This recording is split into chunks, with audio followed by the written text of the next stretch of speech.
You're lazing around on the deck of the ship when you see something whitish-gray covering the horizon. Like in a horror movie or your worst nightmare, this weird fog is nearing the vessel. It's infinite. You can't see where it starts or where it ends. Soon it makes the ship look like a grain of sand in a vast desert. That's when the realization hits. It's an iceberg, and your ship is likely going to repeat the Titanic's fate.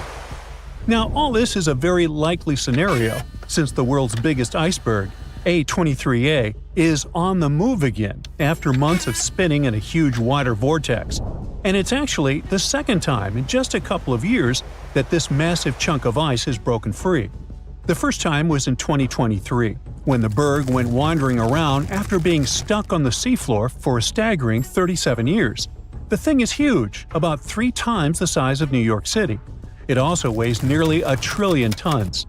The giant chunk of ice first broke off from Antarctica's Filsner ice shelf back in 1986, but instead of floating away, it got grounded on the seafloor just a few miles from where it started. Because of that, it melted much more slowly than most icebergs. In December 2023, A23A finally broke free and started to drift away from Antarctica. But it didn't get far before getting stuck again, this time near the South Orkney Islands. It got trapped in something called a Taylor column. That's a huge spinning water current that forms when ocean currents swirl around an underwater mountain. At one point, A23A was rotating around 15 degrees counterclockwise every day. Luckily, as of December 2024, the iceberg escaped the Taylor column and is now slowly moving again. Researchers are super curious to see if it'll follow the same path as other giant icebergs that have broken off from Antarctica, or if it'll find its own unique way.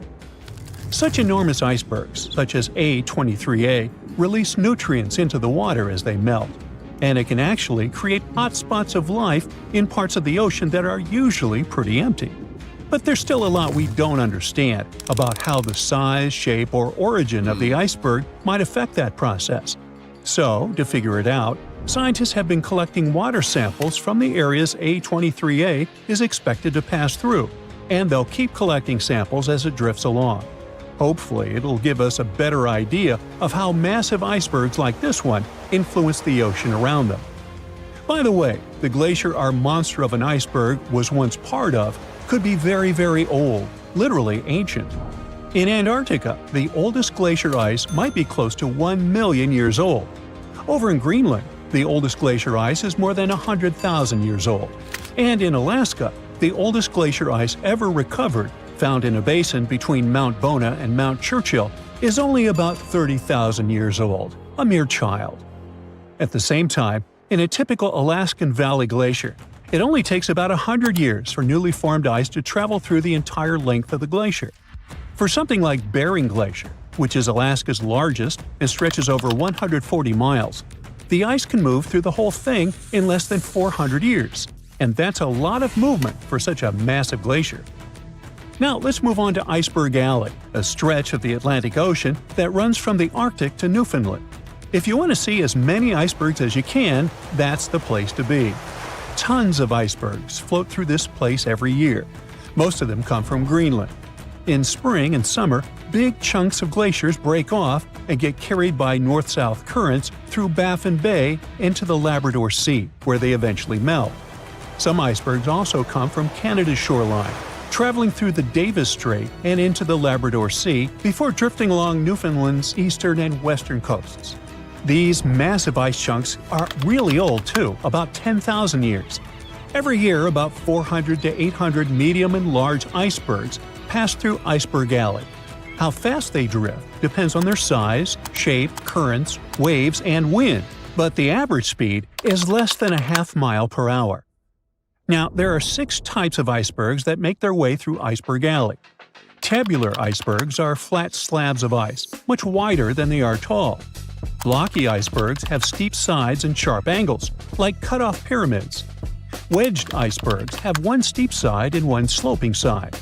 Dome icebergs have a rounded top. Pinnacle icebergs have one or more steep peaks sticking up. And dry dock icebergs are U-shaped with a hollowed-out section. They all look incredible. Comment below which is your favorite type. Anyway, as these icebergs drift south, the warmer water speeds up their melting, making them pretty unpredictable and sometimes dangerous. Nowadays, satellites help track medium and large icebergs to prevent accidents, but smaller icebergs can still be risky for small boats. One iceberg made headlines in 2018 when it got unusually close to the Newfoundland village of Fairyland. Pictures of the giant iceberg towering over the village's houses went viral. It got stuck in a 330-foot deep water, which turned out to be too shallow for its massive size. And now I'll take you on an unusual journey to the past to witness the birth of something beautiful and equally disastrous. Its very existence led to one of the greatest tragedies in history. Watch, an enormous chunk of ice is breaking off a glacier in southwest Greenland. It's made of snow that fell over 100,000 years ago, when mammoths were still wandering around the planet. The enormous iceberg starts its long journey. It stretches more than 1,700 feet in length and weighs 75 million tons. Despite its size, it's pretty peaceful and stays far away from ships and the busy transport routes near where it was born. But then, it starts floating south, much farther than most icebergs ever get. Usually, icebergs like this melt way before they reach such warm waters. Out of the 15,000 to 30,000 icebergs that drift away from Greenland's glaciers every year, only about 1% make it all the way to the Atlantic. So the fact that this iceberg keeps going and reaches over 5,000 miles south of the Arctic Circle by April makes it truly unique. Even after months of melting, this block of ice is still incredibly massive. It weighs around 1.5 million tons, which is almost twice as much as the Golden Gate Bridge. Above the water, its visible parts tower more than 100 feet high. But like most icebergs, the majority of it, about 90%, is hidden below the surface.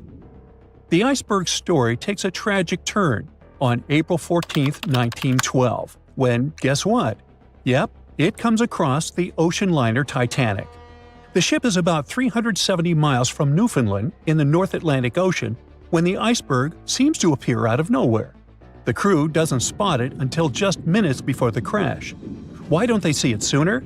That's a good question. Now, most people imagine icebergs as tall, bright, white chunks of ice, maybe even covered with snow. But in reality, icebergs come in all sorts of colors. Some are striped, patterned, or even have candy-like swirls, and they can also be black. There are two ways an iceberg can turn black. When the ice is extremely pure, with no bubbles or cracks, then it absorbs all the light instead of reflecting it, making it look black. Or a volcanic eruption can cover a glacier in ash. If ice from that glacier breaks off, it can have a dark or black color. Now, scientists still aren't sure why the Titanic's iceberg looked dark, or even if it really did. But one sailor who was on the lookout in the crow's nest said it seemed black. Another described it as gray or dark gray. One theory is this iceberg could have been a black berg, which forms when the top part melts, causing the iceberg to roll over. If the bottom is smooth enough to absorb light, it looks dark. But even if the iceberg wasn't truly black, nighttime could have made it much harder to spot. Icebergs don't reflect much light, especially if they're jagged or vertical. They end up blending into the dark, shimmering ocean. Without radar, icebergs at night are incredibly hard to see, which is probably why the Titanic's crew didn't notice it in time. The largest volcanic region on Earth is not in Africa or Japan, but under the ice of Antarctica. Scientists found 138 volcanoes in its western part, and if they decide to go wild, you'll surely notice it. They could melt huge amounts of ice that will move into the ocean, raise its level, and make our planet uninhabitable for humans. But before you pack your things to fly away to another planet, hear me out. Only 2 of the Antarctic volcanoes are officially classified as active now, and it would take a whole series of eruptions, decade after decade, to seriously impact the whole world.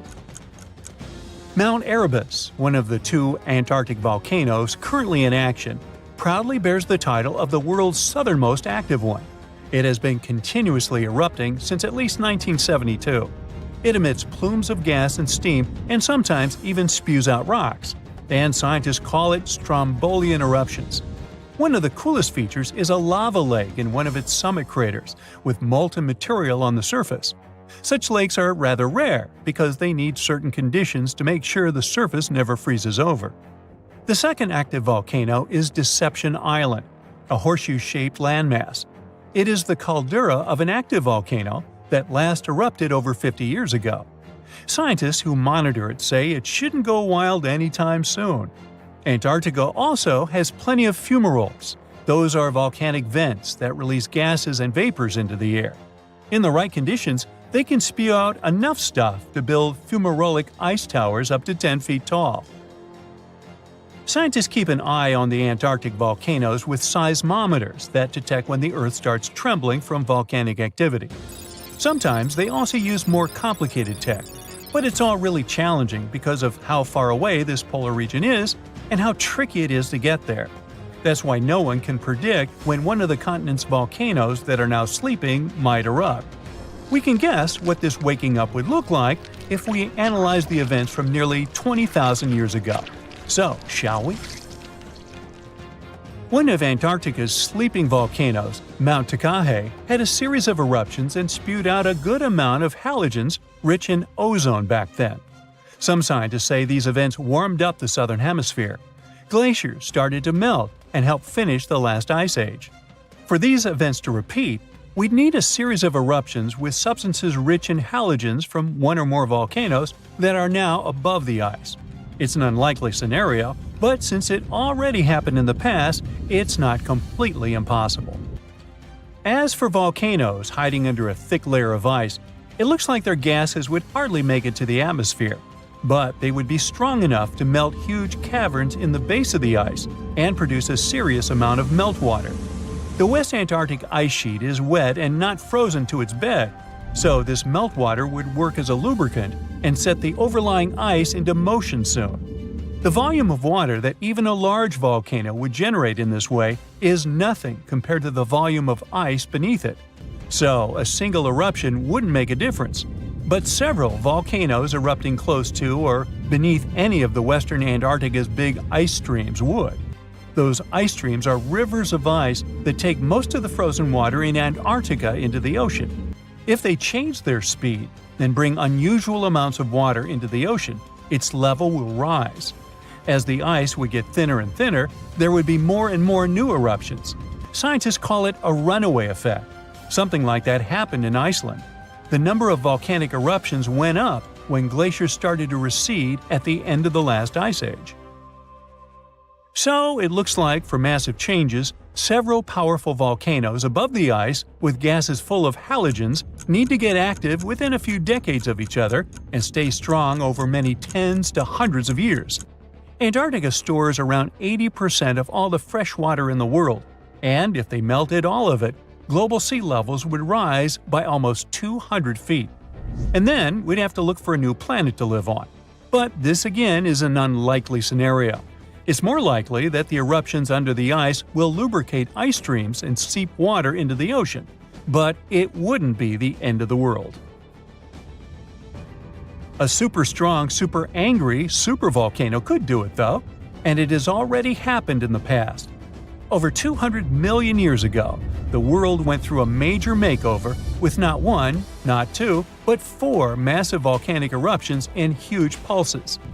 The supervolcano called Camp had been erupting over and over for 600,000 years. It all happened in Wrangell, a large chunk of land that used to be a supermassive volcano stretching across what's now British Columbia and Alaska. And it wasn't the lava or the volcanic ash that ruined the environment. The eruption made carbon levels skyrocket. The planet would never be the same again. This volcanic activity might have helped dinosaurs grow from cat-sized critters into giants we saw in Jurassic Park. It kicked off a 2 million-year rainy season. It made the whole world hot and humid, and the dinos just loved it. Researchers dug deep into sediment layers beneath an ancient lake in Asia to uncover these secrets. They found traces of volcanic ash and mercury, clear signs of those epic eruptions. There were carbon signatures showing huge spikes in carbon dioxide levels. It made the atmosphere toasty, and the rain poured down. So the bad news is, another eruption like this could happen. The supervolcano beneath Yellowstone National Park has been sleeping for nearly 70,000 years. But if it wakes up, it would be many times more catastrophic than the eruption of Mount St. Helens in 1980. It's considered the most disastrous volcanic eruption in U.S. history. It followed 2 months of earthquakes and injection of magma below the volcano that weakened and destroyed the entire north face of the mountain. The eruption column went 80,000 feet into the atmosphere and spread ash over 11 U.S. states and several Canadian provinces. The last Yellowstone eruption was 1,000 times greater than that. The ground above Yellowstone sits on a hot spot made of molten and semi-molten rock called magma. This magma stuff flows into a chamber beneath the park, about 4 to 6 miles down, making the ground puff up like a balloon. But then, as it cools down, the ground goes back to its usual state. Volcano watchers have been keeping an eye on this for a century. They noticed the ground lift up about 10 inches around 20 years ago, but since 2010, it's been going back down. The experts say we have no big eruptions on the horizon, so doomsday isn't coming anytime soon. But there's some underground activity going on lately which keeps us interested. Since humans haven't been around to witness every little thing Yellowstone does, it's kind of tough to say for sure what's brewing down there. Yellowstone has had some epic eruptions within the last couple million years. They happen like clockwork, with gaps of 600,000 to 800,000 years between them. The last big one was around 640,000 years ago, and it basically reshaped the entire landscape, spreading ash and debris as far as Louisiana. You can still see the aftermath of the last big eruption in the Yellowstone caldera today. Experts say a massive eruption like the last one is an unlikely scenario. We're more likely to see eruptions of steam and hot water or lava flows. When and with what force it will wake up remains a mystery to scientists. A colossal iceberg, more giant than a city, broke away from Antarctica in mid-2021. It's so big that it's 40 times bigger than Paris and 73 times the size of Manhattan. Imagine that you come out of your small holiday shack on the coast of South Africa, near the town of Port Elizabeth. You have a cup of tea in your hand as you've just woken up. You stand near the edge of your lookout, the vast Indian Ocean before you. Something catches your eye. To the right, there is something so monumental, you can't comprehend it. It's a giant slab of ice, 300 feet high, and stretching away many miles, as far as the eye can see. It rolls slowly, but relentlessly on, heading out into the deep sea. If it goes far enough, it could reach the western coast of Australia. Playing in front of it are a pod of dolphins, like they sometimes do off the bow of a ship. Yet they're just specks compared to the mammoth size. You're so shocked that you drop your cup. Your eyes are as big as saucers. It's like something out of a science fiction movie. Are you dreaming? Are you seeing things? Nope. It's A76. It's real, and it's currently on the move. What could happen to it is anyone's guess. Well, scientists have a few theories, but let's get a grasp of its size first. The iceberg is 110 miles long and 16 miles wide. It's basically the shape of a gigantic finger. If you were standing at the coast of Dover, looking across the English Channel toward France, the iceberg would be almost as wide. The channel is 21 miles across at its narrowest. That means approximately 2/3 of that distance would be filled with the iceberg. That's if it were drifting finger pointing down, so to speak. If it were facing the other way, it could still enter the English Channel, but as it got closer to the narrowest points, it would smash into the coasts of both England and France. It would go up over land. It would slide over the green fields of England, the white ice bold against the rich green. It would cruise past the vineyards of France. It was temporarily lowering the temperature of everything around it. Those grapes would be like jelly crystals. It would skim right over highways, cars stopping to observe this colossal thing, like a visitor from another galaxy. You could pluck chunks off it for your drink as it sailed past. Failing that, you could scale it and go ice climbing, right on the outskirts of London. It would certainly be handy in the summer. But let's get back to what actually happened, and what scientists think will happen to it. As of the beginning of 2022, A76 is the world's most giant floating iceberg. It was calved from the Filchner-Ronne ice shelf in Antarctica in the middle of May 2021. Ice calving, also known as glacier calving, is the breaking up of ice chunks from the edge of a glacier. It then pulls away from the ice mass into a separate entity. If you were nearby, you would hear a lot of cracking and a massive booming sound. Blocks of ice up to 200 feet would break free and crash into the water. It would cause huge waves. Not even adventurous surfers would want to tackle those breakers. Ice calving is a natural event. The area where A76 broke off has seen little change in recent decades.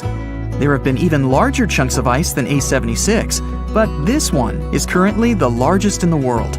Scientists at the British Antarctic Survey spotted it. There are satellite images of it breaking free, as captured by the European Space Agency's Sentinel-1A satellite. The size at the calving was an estimated 1,670 square miles. Right now, it's in the Weddell Sea around Antarctica. The Weddell Sea is part of the Southern Ocean. It was named after the Scottish sailor James Weddell, who entered the area in 1823. Scientists have deemed the Weddell Sea to have the clearest water of any sea. Imagine peering down into its depths from a boat. What a fantastic view it must be. The area is full of whales and seals. As you look down, you may see killer whales, humpback whales, minke whales, leopard seals, and crab-eater seals. And if you look towards land, you'll likely see a colony of Adelie penguins. They're the dominant penguin species in this area because they adapt to the harsh environment. In fact, this is the only location in the world they live. What an incredible array of wildlife to observe, all from the comfort of the ship's deck, while you drink another cup of hot tea. It gets pretty cold in these parts. To get an idea of what could happen to A76, scientists refer to other data, such as the even more enormous iceberg called A68. It was calved from the ice shelf known as Larsen C off Antarctica in 2017. While it may be exciting, though a little daunting, to think of it also sailing up the English Channel, A68 floated out to warmer seas and, by early 2021, had all but dissipated. That was a relatively quick demise. Some icebergs have been observed floating around for up to 18 years. Suppose they remain in the relatively cold waters. It all depends on where A76 decides to go. Satellites have helped scientists keep track of these monstrous movements, whereas they would go unnoticed in the past. That's how they know that by day 148, this iceberg had split into 3 fragments, imaginatively titled A76A, A76B, and A76C. The numbers might be boring, but they're based on the Antarctic quadrant in which they were first sighted. If these enormous chunks do break up entirely, it will not add to rising sea levels because it was already part of the floating ice shelf. Imagine these ice chunks in your glass. They already take up a certain amount of space. They will simply change form into water. Icebergs like this one are different from glaciers or ice sheets found on land. Those are the things that help to raise sea levels when they break off and melt. For example, if the whole of Antarctica's ice sheet were to melt, it could raise sea levels by nearly 190 feet. If you think A76 is enormous, and it clearly is, there was another that makes it look small in comparison. On record, the largest iceberg was sighted in November of 1956, 150 miles west of Scott Island in the South Pacific Ocean. Ironically, it was seen by a ship known as the USS Glacial. It was sized over 12,000 square miles. This iceberg was larger than the country of Belgium. What may happen to the chunks of A76 will depend on a few factors. Ocean currents can make a significant impact, and wind direction and speed can too. They may move closer to coastlines, where they can freeze into pack ice. They can also drift into shallow waters and hit the seabed, called seabed gouging. The deepest part of the iceberg can act like the keel of a boat. It digs into the ocean floor, but the sheer size of the iceberg keeps it moving. Soon it's tearing up the floor, creating a long, narrow furrow or a gouge. Fish would scatter, the earth would shake, the noise would be tremendous. It's actually quite common in offshore environments near where ice is found. You would not want to be scuba diving nearby when one of these rips through. However, it would make for a spectacular sight. Generally, Icebergs deteriorate through melting and fracturing, which, as you can imagine, changes the mass and the surface area.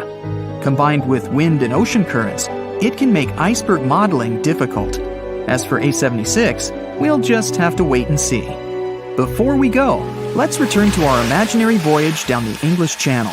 The island of ice, 73 times the size of Manhattan, with its gigantic frosty finger pointed down toward the Celtic Sea, rolling steadily onwards, unable to be stopped.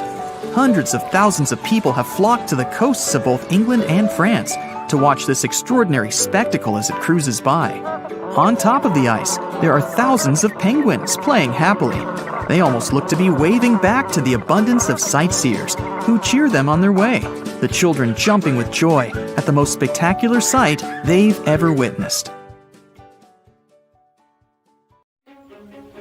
Ooh, you're diving into the dark and icy waters of Antarctica. The eerie blue darkness is enveloping you, reminiscent of the vast expanse of open space. In these depths, where you least expect to encounter any living creature, you suddenly hear a loud, strange sound. A quacking noise, as if a giant duck was hidden in the deep. In 1960, researchers first recorded this sound and named it bioduck. Clever. For decades, they tried to unravel the mystery of its source. Was it a giant kraken? An extraterrestrial spaceship that had crashed into the ocean? A mysterious sea monster? Or perhaps an enormous duck? There were many versions, one more bizarre than the other. Oceanographers detected similar sounds in other locations as well. Off the western coast of Australia and near New Zealand, they recorded similar but higher pitch signals, which they named biogoose. It seems the creepy atmosphere of the story disappears with such names.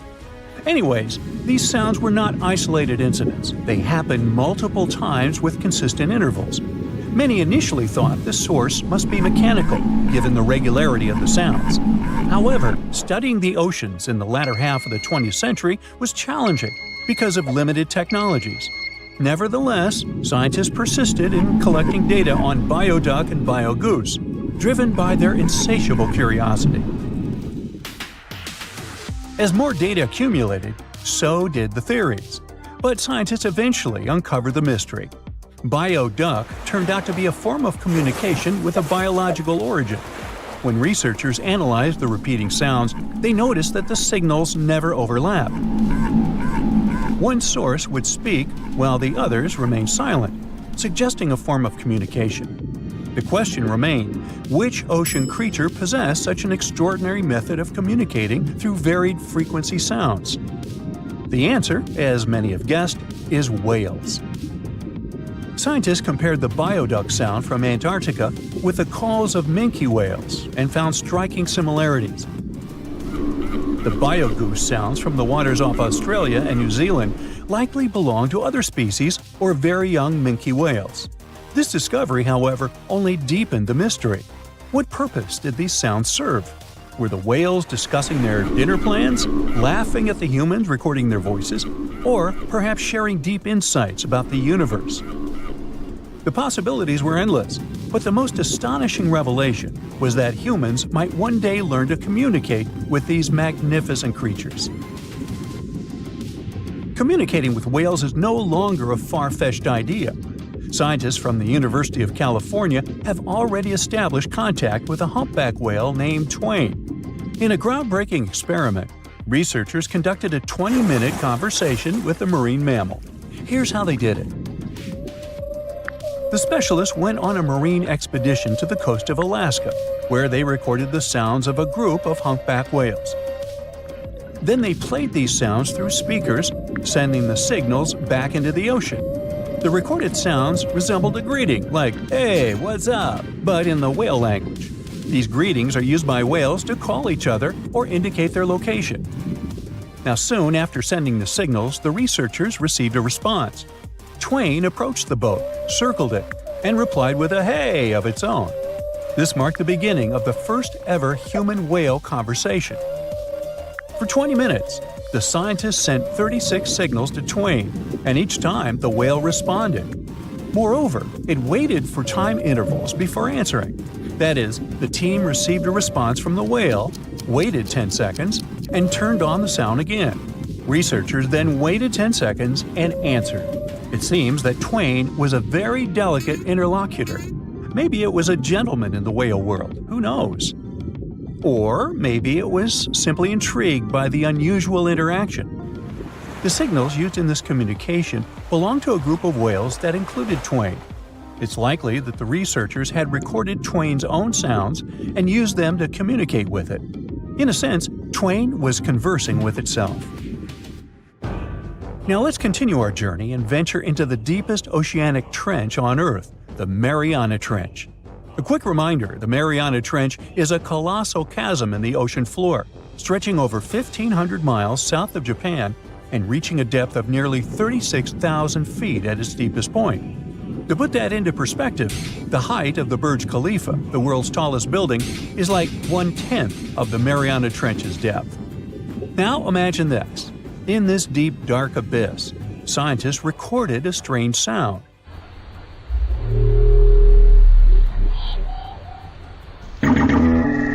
Unlike bioduck, this sound resembled something from a science fiction movie, a low rumble, followed by a metallic ping, reminiscent of the sounds made by spaceships in sci-fi movies. Researchers named this mysterious phenomenon biotwang noises. Scientists first detected this strange sound in 2014 during an acoustic survey of the Mariana Trench, and they quickly identified its source: whales, specifically Bride's whales. Using artificial intelligence, researchers analyzed around 200,000 hours of audio recordings from the ocean and found matches with a group of Bride's whales. Like other animals, these whales use sounds as a form of communication. Now, did you know what else was found at the bottom of the Mariana Trench? A plastic bottle. It's unlikely it was done by a kraken or a whale or some type of monster. Everything is simpler here. The bottle ended up there because of a human. But that's a topic for another video. Okay, let's deal with one more sound. No whales this time, just a mysterious sound in the loneliest place on Earth. This place is called Point Nemo, and that's why it's so lonely. Located in the South Pacific Ocean, Point Nemo is the most remote spot from any land. The nearest island is 1,450 nautical miles away. It's about the same long distance from land in all other directions. Moreover, here, there's almost no marine life, since few water currents reach this spot, and therefore few nutrients are supplied. In a sense, it's a water desert. And so, in 1997, oceanographers recorded a very strange and frightening sound coming from the depths in the area of Point Nemo.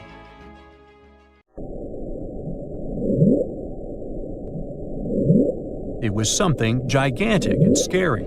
People called it the bloop. As soon as journalists found out about this phenomenon, people around the world began to invent the most fantastic versions. The most popular of them was that the sound source was a giant sea monster, kraken, or some other creature. The hype around the bloop didn't last very long. Scientists managed to find out the nature of the mysterious noise. It turned out it belonged to an iceberg. When they crack and collapse, they create powerful ultra-low frequency sounds that can be heard from a very long distance. To confirm this version, scientists recorded the sounds of other icebergs and heard something similar to the bloop. Oh, by the way, Point Nemo is so lonely that space agencies drop out-of-service satellites here. Space objects just fall in the water. There's a 99% chance that no animal or human will be harmed by falling debris in this lonely place. That's why many people call it the satellite cemetery. But what if, someday, a spaceship from another planet falls here? What if it has already fallen in Point Nemo and sometimes emits an emergency signal that breaks through the ocean? Ooh. All the mysteries you have heard have already been solved. How about we end this video with a mystery that still baffles scientists? Meet upsweep.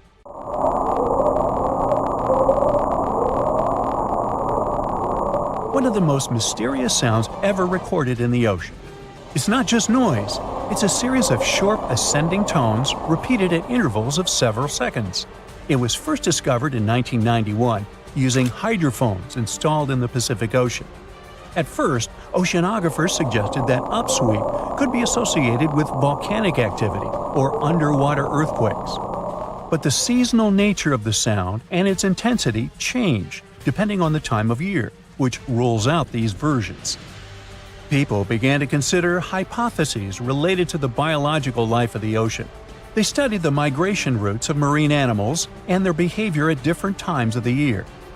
However, despite all efforts, the sound source has not been identified. Some studies suggest that upsweep may be associated with certain species of fish or other marine animals that make sounds for communication or navigation, but no one has been able to prove it. So what comes to your mind when you hear the word Antarctica? Most likely, cold, snow, ice, and penguins. Yet, this is one of the least explored regions in the world that hides many strange and unique things. Check them out. You don't have to go to Antarctica to see this weird thing. All you need to do is open Google Earth and move to one of the southernmost islands of Antarctica, King George Island. Recently, internet users have noticed a large and pretty strange cave entrance there. Where does this wide, dark passage lead? People started making suggestions. It's the entrance to a secret base or some laboratory. This is the part of the spaceship that crashed there thousands of years ago. This is the door to the ancient city of Antarctica. Perhaps there's a giant rock mountain with an ancient cave beneath all this snow and ice. Well, there's some ideas. Users have calculated the approximate dimensions of this cave. It might be about 74 feet high and 250 feet wide. You could hide a Boeing passenger jet in there. Nature probably created this entrance. This is a logical explanation, but there are two strange factors. First, take a look at the foot of the mountain. It seems that there are steps there. They're dark in color, as if they're made of stone. And if you look closely, you can notice something similar to human footprints. Has anyone entered this cave? Or maybe someone is still living there now. The second oddity is the disappearance of the mysterious finding. For the first time, people noticed it in a Google Maps snap in 2007. Then the entrance disappeared. Then it reappeared a few years later. After that, it vanished.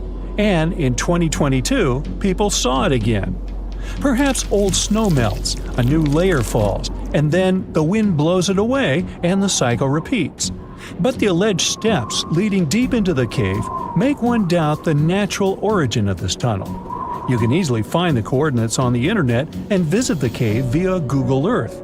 You might see something there and tell the world. There's another strange thing people discovered with the help of Google Earth. In 2020, one user found a strange object that looked like a giant ship 100 miles off the coast of Antarctica. It was covered with ice and snow and lying on its side. It looked like a cruise ship. You could notice the windows, the deck, and the bridge. But not all people agreed with this. Some claimed it was a spaceship. Others said it was some kind of secret building. The user who first noticed the ship stated that its size was about 400 feet, which is the perfect length for a passenger vessel. But what is this ship doing in such a remote place in the middle of a glacier? How did it get here? Who was its captain? No one has found the answers to these questions yet. In 2016, people using Google Earth discovered a photo of an unknown sea monster floating off the coast of Antarctica. This creature resembled a giant squid with a length of about 200 feet. This is slightly shorter than 3 train cars. Just imagine this kraken swimming in Antarctica's dark, icy waters and dragging to the bottom everything it meets on its way. Maybe it's the great and terrible Chulu, or one of its offspring. You will quickly notice this blood-red waterfall among Antarctica's endless, dazzling white landscapes. Don't worry, it's not blood. For many centuries, the waterfall has been painting snow in a bright red color. The stream flows straight out of a white iceberg. Let's look inside and find out what's happening there. Millions of years ago, there was a small crystal-clear pond, but then a glacier formed around it. A thick layer of ice and snow blocks sunlight, heat, and oxygen access. For millennia, the reservoir remained in this cold vacuum. But at one point, the water made a hole in the icy wall and broke out. When this salty water comes into contact with oxygen, it immediately turns scarlet or rusty. Antarctica is the only place where you can find such a unique natural phenomenon. One of the driest places on Earth is located in Antarctica. It's one of the most lifeless deserts in the world, the McMurdo Dry Valleys. In this desert, you won't see the scorching sun, hot sand, and cacti. A desert means a place with a lack of precipitation and life. The McMurdo Dry Valleys meet these parameters. But this place is also unique for Antarctica, since you won't find glaciers there. Despite the frost, ice can't form in the desert because it hasn't rained for millions of years there. It also never snows. A strong wind coming from the mountains reaches speeds up to 200 miles per hour. It would be difficult for you to stay on your feet there. The wind is filled with moisture. It heats up and evaporates all the liquid and snow in the desert because of its high speed. Only dry air reaches the ground. But you can find several lakes there. They don't freeze, only thanks to the high concentration of salt. The water is so salty that large life forms can't develop there. But scientists have found microscopic organisms near the lakes. 20 million years ago, Antarctica was filled with swamps, trees, and swarming with insects and animals. But now, it resembles the surface of Mars, literally. Scientists and astronauts are exploring such regions as the McMurdo Dry Valleys, since the natural conditions there are similar to those on the Red Planet. So, before you go to Mars, you can practice living in similar places on Earth. Also, scientists discovered an underwater world in the Antarctic filled with hundreds of amphipods, crustacean animals similar to shrimp. Wait a minute, it happened in the Antarctic? But the McMurdo Dry Valleys are located in Antarctica. Well, the words are very similar, but what is the difference? Oh, and don't forget the Arctic. The Antarctic is the region in the southernmost part of Earth that houses the continent of Antarctica, and the Arctic is another land altogether. They have the same natural conditions, frost, ice, and snow, but they're located in different parts of the planet. The Arctic is at the North Pole, Antarctica is at the South Pole. Now, back to the discovery. Scientists put forward theories that the ice of the Antarctic hides a vast network of freshwater rivers and lakes. And in 2022, they found a new ecosystem. Researchers explored the Antarctic Ross Ice Shelf and its underwater rivers. This is a massive piece of ice floating in the ocean. A team from New Zealand used a special drilling rig equipped with a hot water supply to drill a hole 1,640 feet deep. That's more than the height of the Empire State Building. Then, they lowered some video cameras and saw thousands of crustaceans swimming in different directions. So it seems they're very unorganized. In the waters of the Antarctic, you can also meet some of the scariest creatures on the planet. These are sea spiders. They got this name because they resemble land spiders, but they're actually a species of marine arthropods. And unlike land spiders, those in the ocean are much larger.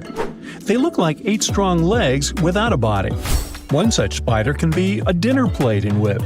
Some of them have no eyes and have proboscises instead of jaws. Sea spiders are poorly studied because they live in deep, cold waters. Antarctica hides many little-known animals. There are long tunnels in its glaciers leading to scary darkness. On this cold continent, people have found the remains of giant dinosaurs and other ancient creatures, such as the ancestors of modern ducks. Many underground rivers and lakes hide unexplored wildlife. Even the ice here can be weird. Take a look at these striped icebergs. They have blue, black, green, and turquoise shapes. The color depends on the conditions of the water during freezing. For example, green lines appear because of algae, blue ones form when the water freezes too quickly. Okay, I'm freezing. Time to go thaw somewhere warmer. Hawaii. Yeah. You're chillin' in Hawaii, on the island of Oahu. A friend calls you up. Hey, I'm here too. Meet me in Maui. Great, but how do you get there? Your first thought is probably to take a ferry, but that's impossible. Hawaii is a pretty unique place.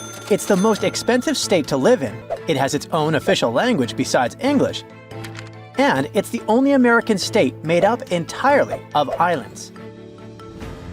Hawaii has a total of 137 islands. 8 are the main ones, but only 6 are open to tourists. And the distance between those islands is probably bigger than you'd expect. For example, traveling from Oahu to the Big Island is around 185 miles, which is about the same distance as Chicago to Indianapolis. You might be surprised that you can't make that trip by boat. In fact, the only ferry system that actually takes passengers in Hawaii runs between Maui and Lanai. That's it. So your only option is to travel between islands is by plane. Honestly, it's a little surprising, especially considering how many people visit Hawaii every year. Tourism pretty much drives their economy, and in the first 8 months of 2024 alone, over 6 million people visited its beautiful beaches. Knowing that, we would expect Hawaii to set up a good ferry system to make it easier for visitors to get around. Just like in Greece. This would probably boost tourism even more, bringing more money to the state. But believe me, authorities and private companies also know that. In fact, they've already tried it. Ferries were a big way of getting around in Hawaii from the 19th century up until the 1950s. Since then, there have been a few attempts to bring back a ferry service, but unfortunately, they have all failed. One of the biggest attempts was the Hawaii Super Ferry, which aimed to provide a fast, affordable boat service between islands.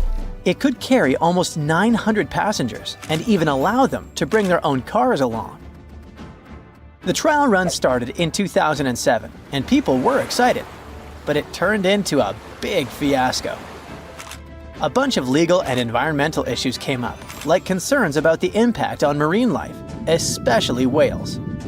The courts decided the ferry didn't go through the proper environmental reviews, and that caused a lot of trouble. By 2009, after tons of protests and setbacks, they had to shut it down. If a project like this comes up again, it will probably fail one more time. And there are a few reasons why it's almost impossible to set up a regular ferry system there. Let's start by talking about Hawaii's rough waters. They are deep and wild. Take the Alenoiaha Channel, for example. It's a 30-mile stretch that separates Maui from the Big Island. Its name means Great Billow Smashing Channel, and it lives up to that. It's over 6,000 feet deep, making it one of the most dangerous stretches of water on Earth. The wind there is also super strong, the fastest in Hawaii's coastal waters. But it's not any easier in the rest of the archipelago. The whole region gets hit by storms from the Pacific up north, sending big waves crashing into the islands and making the waters rough and unpredictable.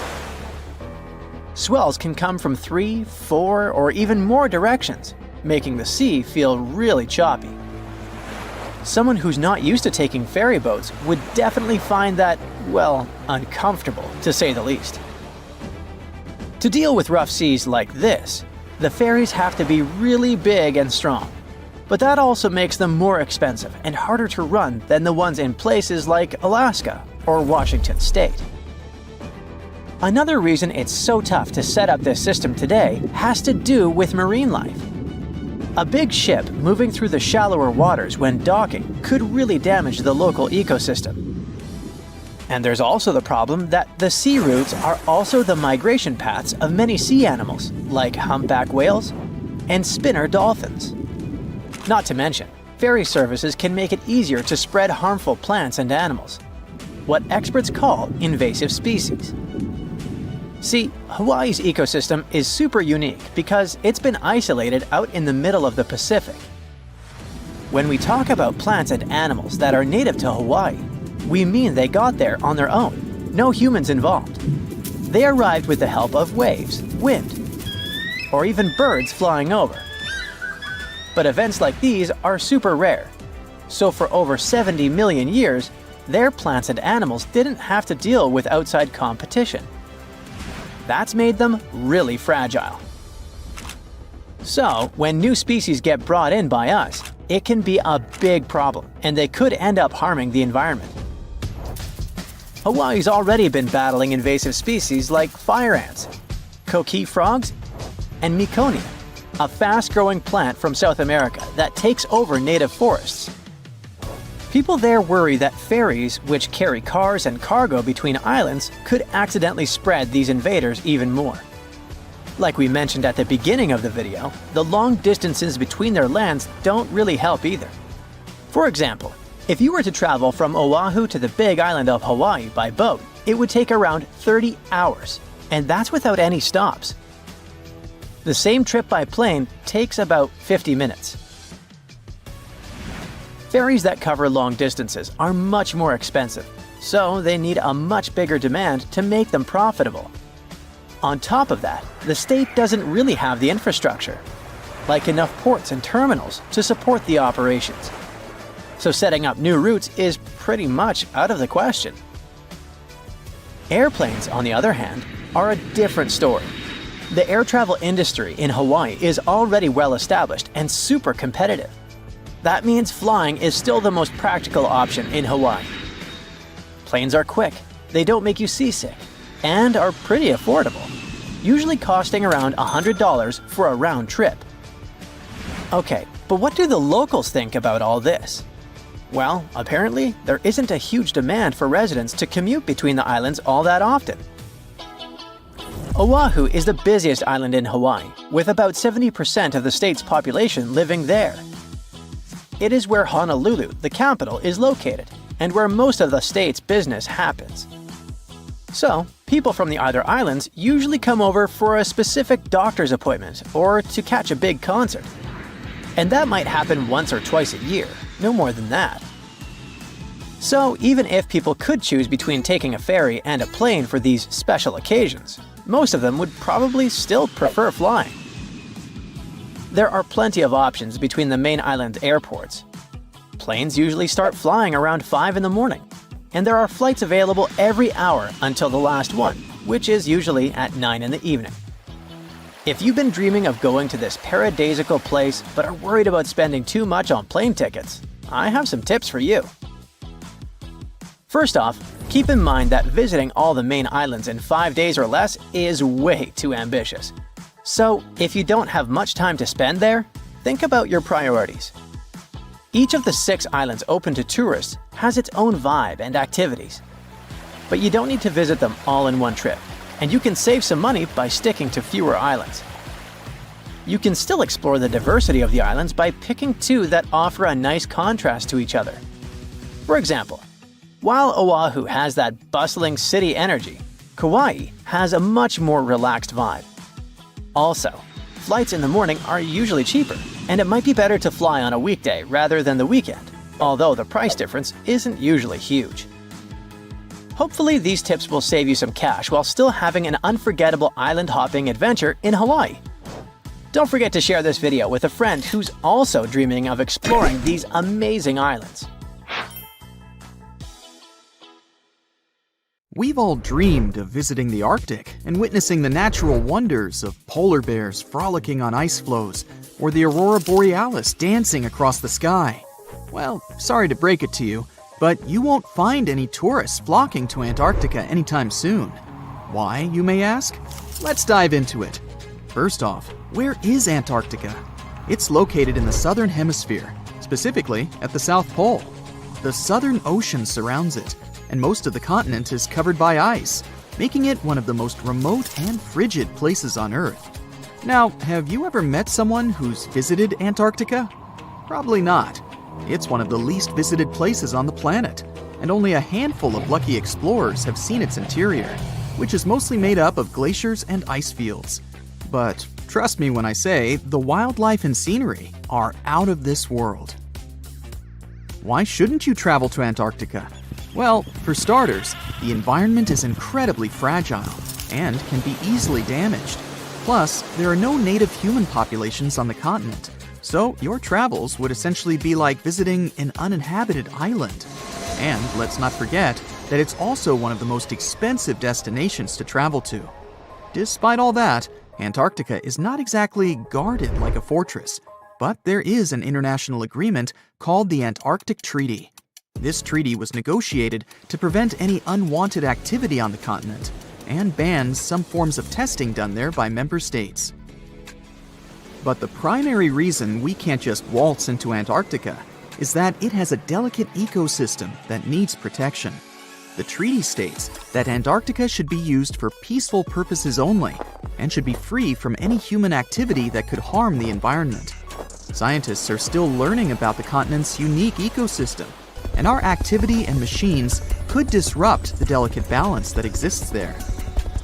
If you're still itching to go to Antarctica, getting permission isn't exactly a walk in the park. U.S. citizens, for example, need to complete a special form and send it to the Office of Ocean and Polar Affairs.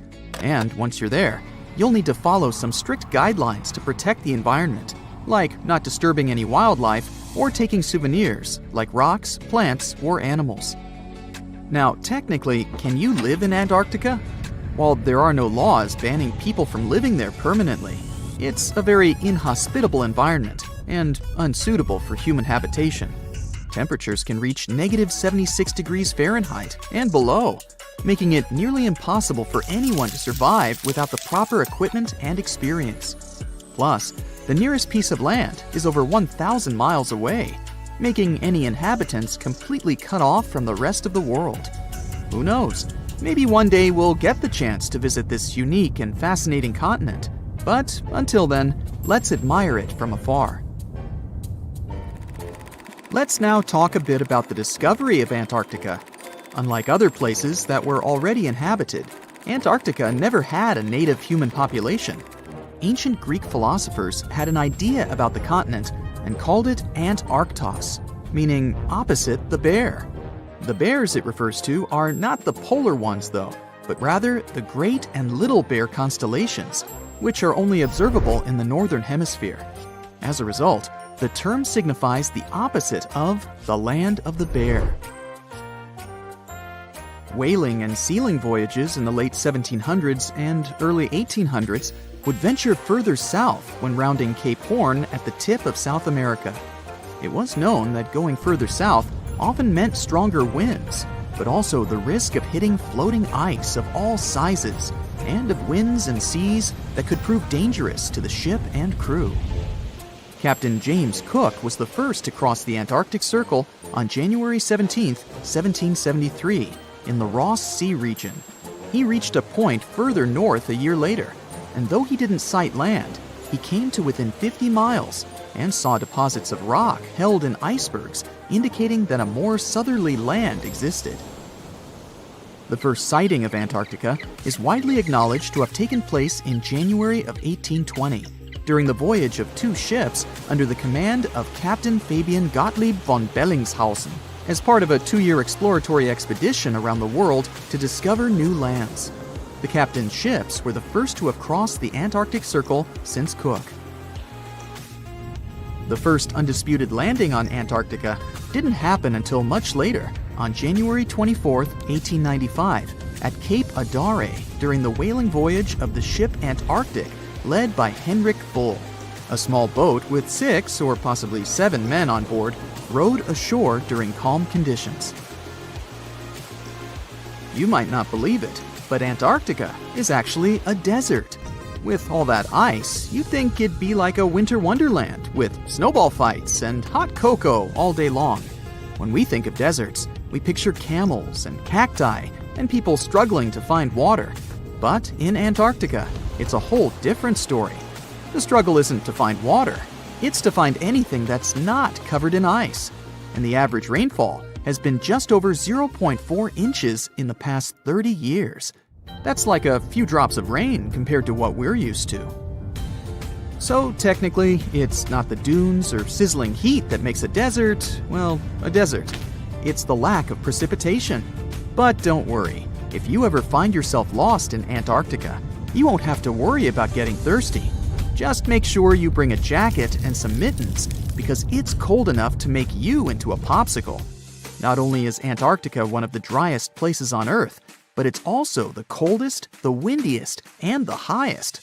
Talk about overachieving. The penguins and scientists down in Antarctica have at times found themselves in a bit of a pickle when it comes to time. You see, unlike the rest of us on this big blue planet, there is no Antarctica time zone. All the lines of longitude meet at a single point at the South Pole, making it a bit of a head-scratcher when trying to figure out what time it is. Now, you might be thinking, but how do the scientists and researchers keep track of time down there? Good question. They typically stick to the time zone of the country they departed from. However, with stations from all over the world on the Antarctic Peninsula, things can get a little wacky. Imagine trying to coordinate with your neighboring countries without accidentally waking them up in the middle of the night. You might think that not much could survive in a place where the temperature is extremely cold, the sun barely shows up, and the wind could blow you away faster than a tumbleweed. Well, as in many places on Earth, life found a way in Antarctica too. Believe it or not, this frozen continent is buzzing with activity. It's home to billions of krill, which in turn attract lots of seals and more penguins than you can shake a fish at. But don't let their cute and cuddly appearance fool you. Penguins are the ultimate swimmers, with streamlined bodies that would make Olympic medal winners jealous. They come ashore to breed and chill, but their real talent is stealing pebbles from each other and forming mathematically precise huddles to stay warm. Antarctica is also home to the largest species of penguin on Earth. It's called the emperor penguin. Sure, these creatures are flightless birds, but that doesn't mean they can't jump. In fact, some of them can leap up to 120 inches. And let's not forget about the seals. With their furry bodies and special songs, these marine mammals are protected by the Antarctic Treaty, and they're thriving in the cool waters of the Southern Ocean too. But the real stars of the show are the whales. During the Antarctic summer, these huge creatures show up in droves to chow down on the abundant krill. It's indeed like a whale buffet down there. Look at those lush coniferous forests and tundra. What a wonderland. You may have mistakenly thought it's Canada, but it's not. It's Antarctica, about 34 million years ago. So what makes Antarctica this frigid today? It turns out a mix of dropping carbon dioxide levels and some tectonic shuffle played a huge role in transforming this ice-free paradise into the frozen continent we know now. About 50 million years ago, CO2 concentrations were sky high, strutting around at around 1,000 to 2,000 parts per million. But as those levels tumbled down, global temps started to drop, paving the way for the mighty ice sheets that later took over Antarctica. While the CO2 dive was happening, tectonic activity was also working its magic. The big split between South America and Antarctica opened up the Drake Passage, which created the Antarctic Circumpolar Current. This powerful current acted like a bouncer, keeping warm air and ocean currents from crashing the Antarctic party, and helping keep things rather frosty. If you mix up Australia and Antarctica, you're not that wrong. These two continents used to be one. If you mix up Austria and Australia, it's much worse. By the way, don't fall for the internet myths and memes. There's no help desk in Austria specifically for people who intended to fly to Australia. Now, look at this magnificent Australian pink beach. It's precious, and not in a figurative sense. Those mysterious pinkish sands are actually garnet, and it's widely used in jewelry. Geologists studied those sands and came to the conclusion that the garnet contained there is older than local mountains. That doesn't make sense, right? In fact, it does. You see, Australia didn't used to be this very detached continent as it is now. Many, many millions of years ago, Australia and Antarctica were part of the supercontinent Gondwana, and glacial erosion released the garnet, which eventually made its way to the beach. These sands formed when South Australia was flat and chill, long before the mountains appeared. Most garnet gets washed away, but this batch has a rich history, tracing back to glacial rocks in the Transantarctic Mountains. So this pink sand comes from an ancient mountain range hidden under Antarctic ice. Not only does Antarctica ice hide gems like garnet, if you look harder, you might find entire buildings. Sounds insane, but this is exactly what a British explorer did. His name is Chris Brown, and he uncovered an entire building beneath the ice. He was traveling to the pole of inaccessibility, and it all started with a bummer. Chris and his son had their plane broken. Suddenly, they spotted a lone bust peeking out of the snow. This place was an old meteorological station. Despite freezing conditions, Chris and his son Micah had a blast exploring. Chris is on a mission to conquer all 7 earthbound poles of inaccessibility and has tackled 5 so far. I guess you already know that Antarctica is the largest desert on Earth, much larger than the Sahara or the Gobi.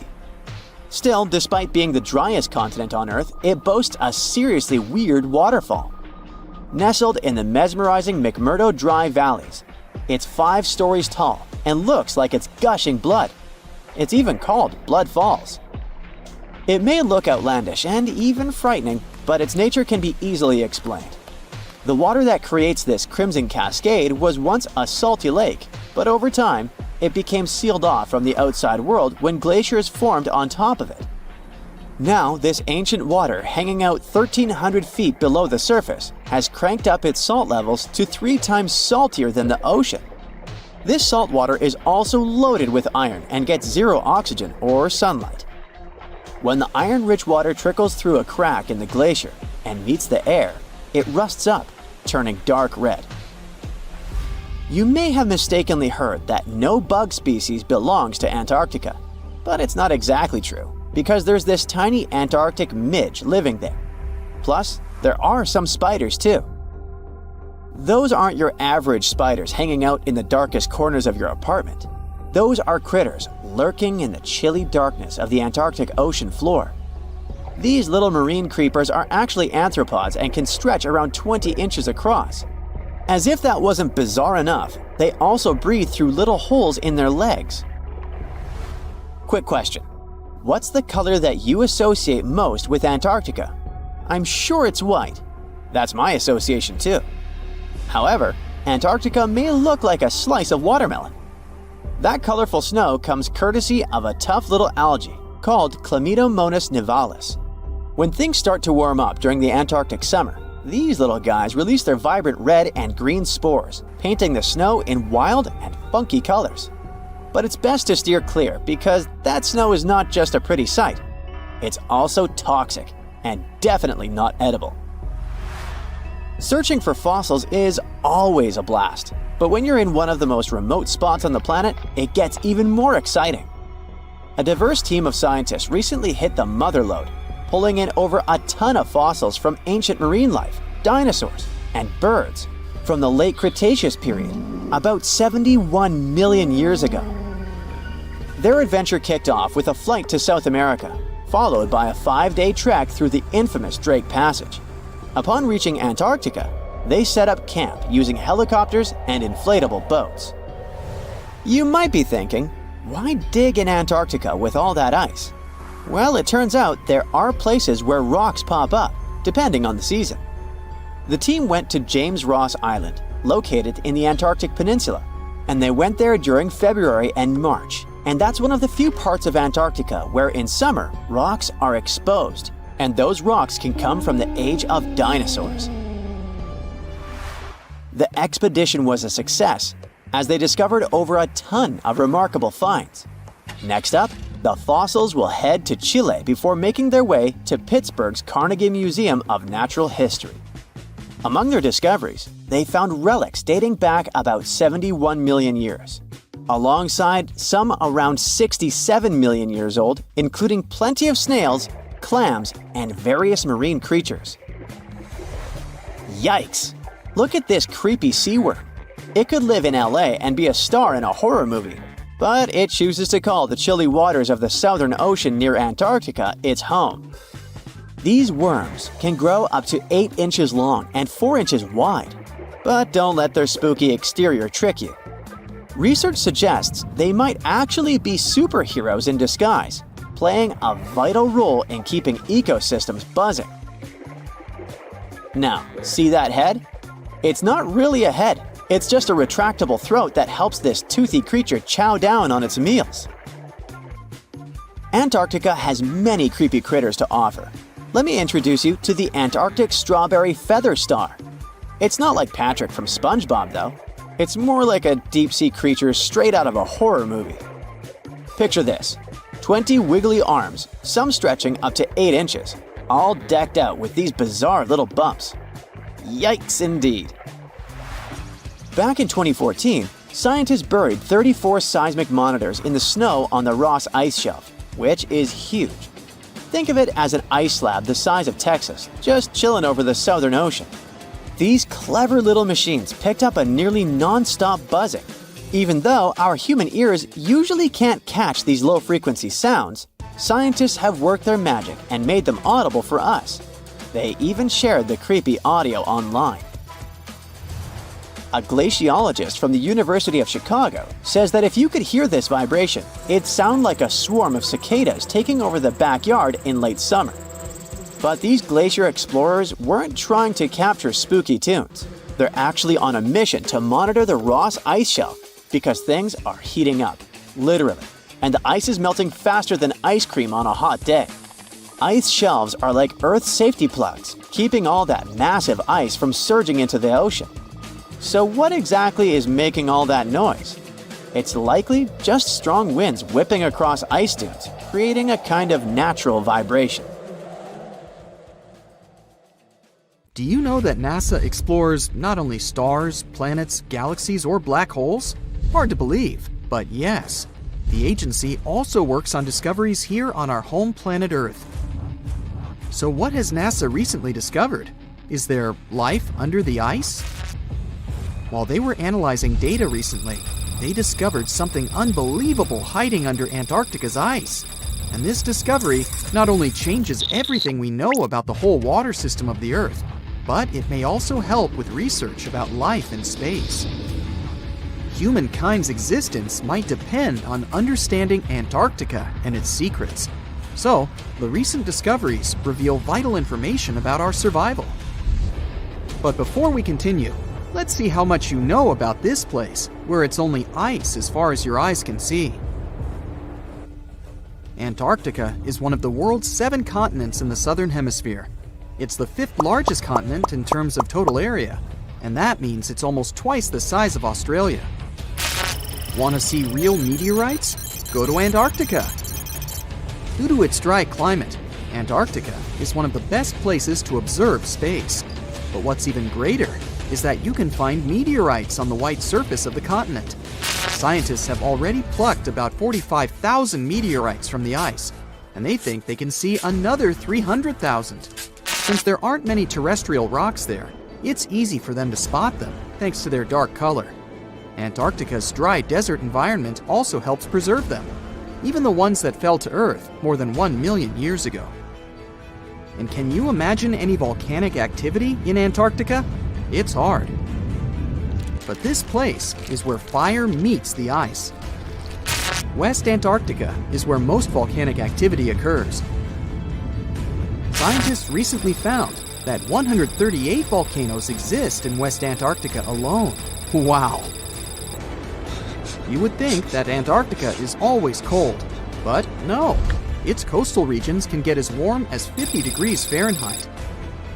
But have you ever wondered what Antarctica would look like if there were no ice? It may seem unimaginable now, but it was not always covered by ice. That was 34 million years ago, though, so nobody could tell how the continent's surface would be without the ice. But NASA changed that. They generated computer simulations and created the most accurate map of it as of today. What they saw was incredible.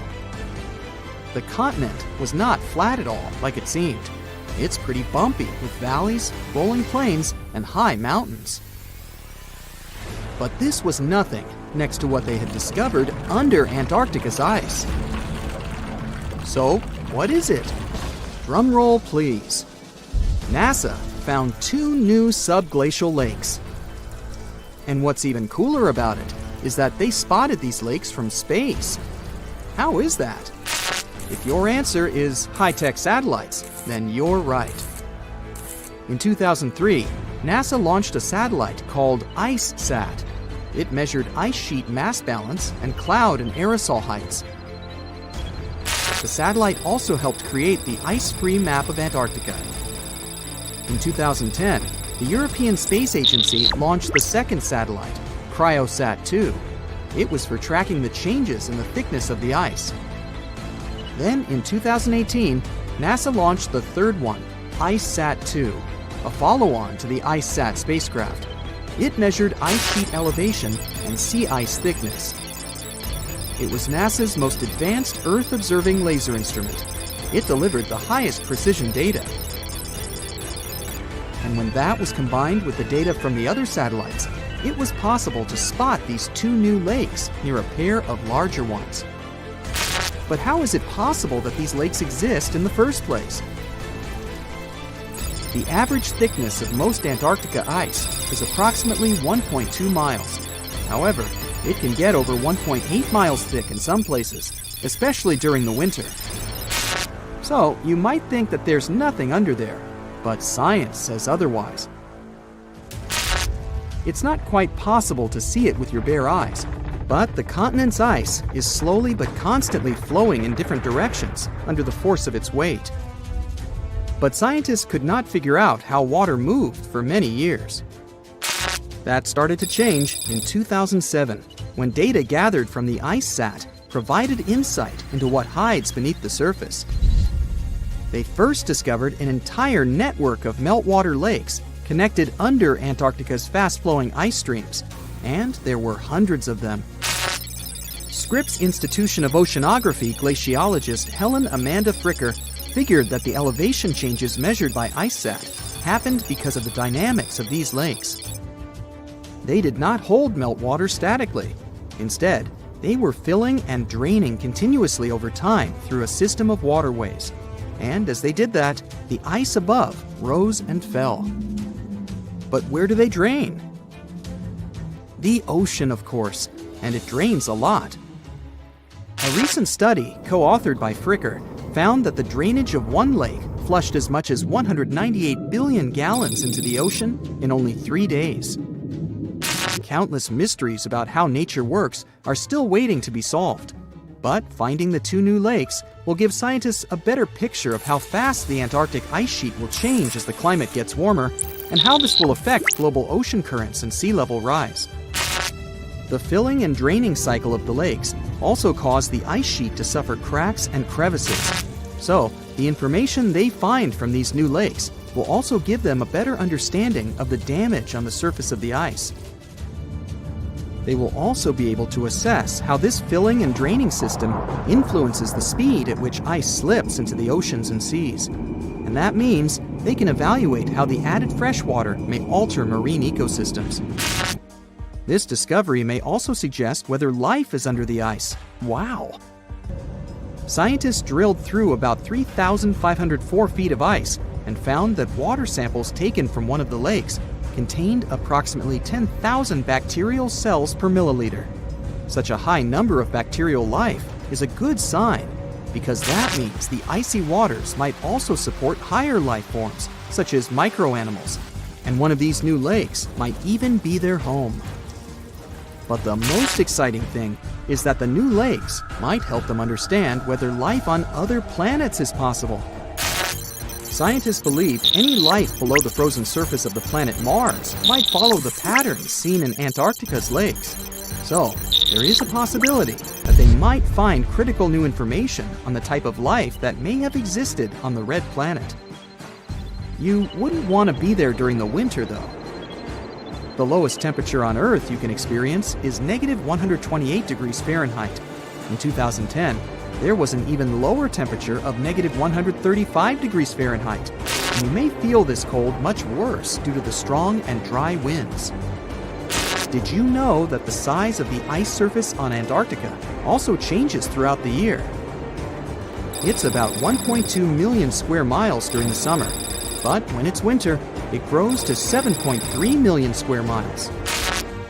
Yet, despite the change, it remains the largest piece of ice on Earth. Sorry, Arctic, you lose.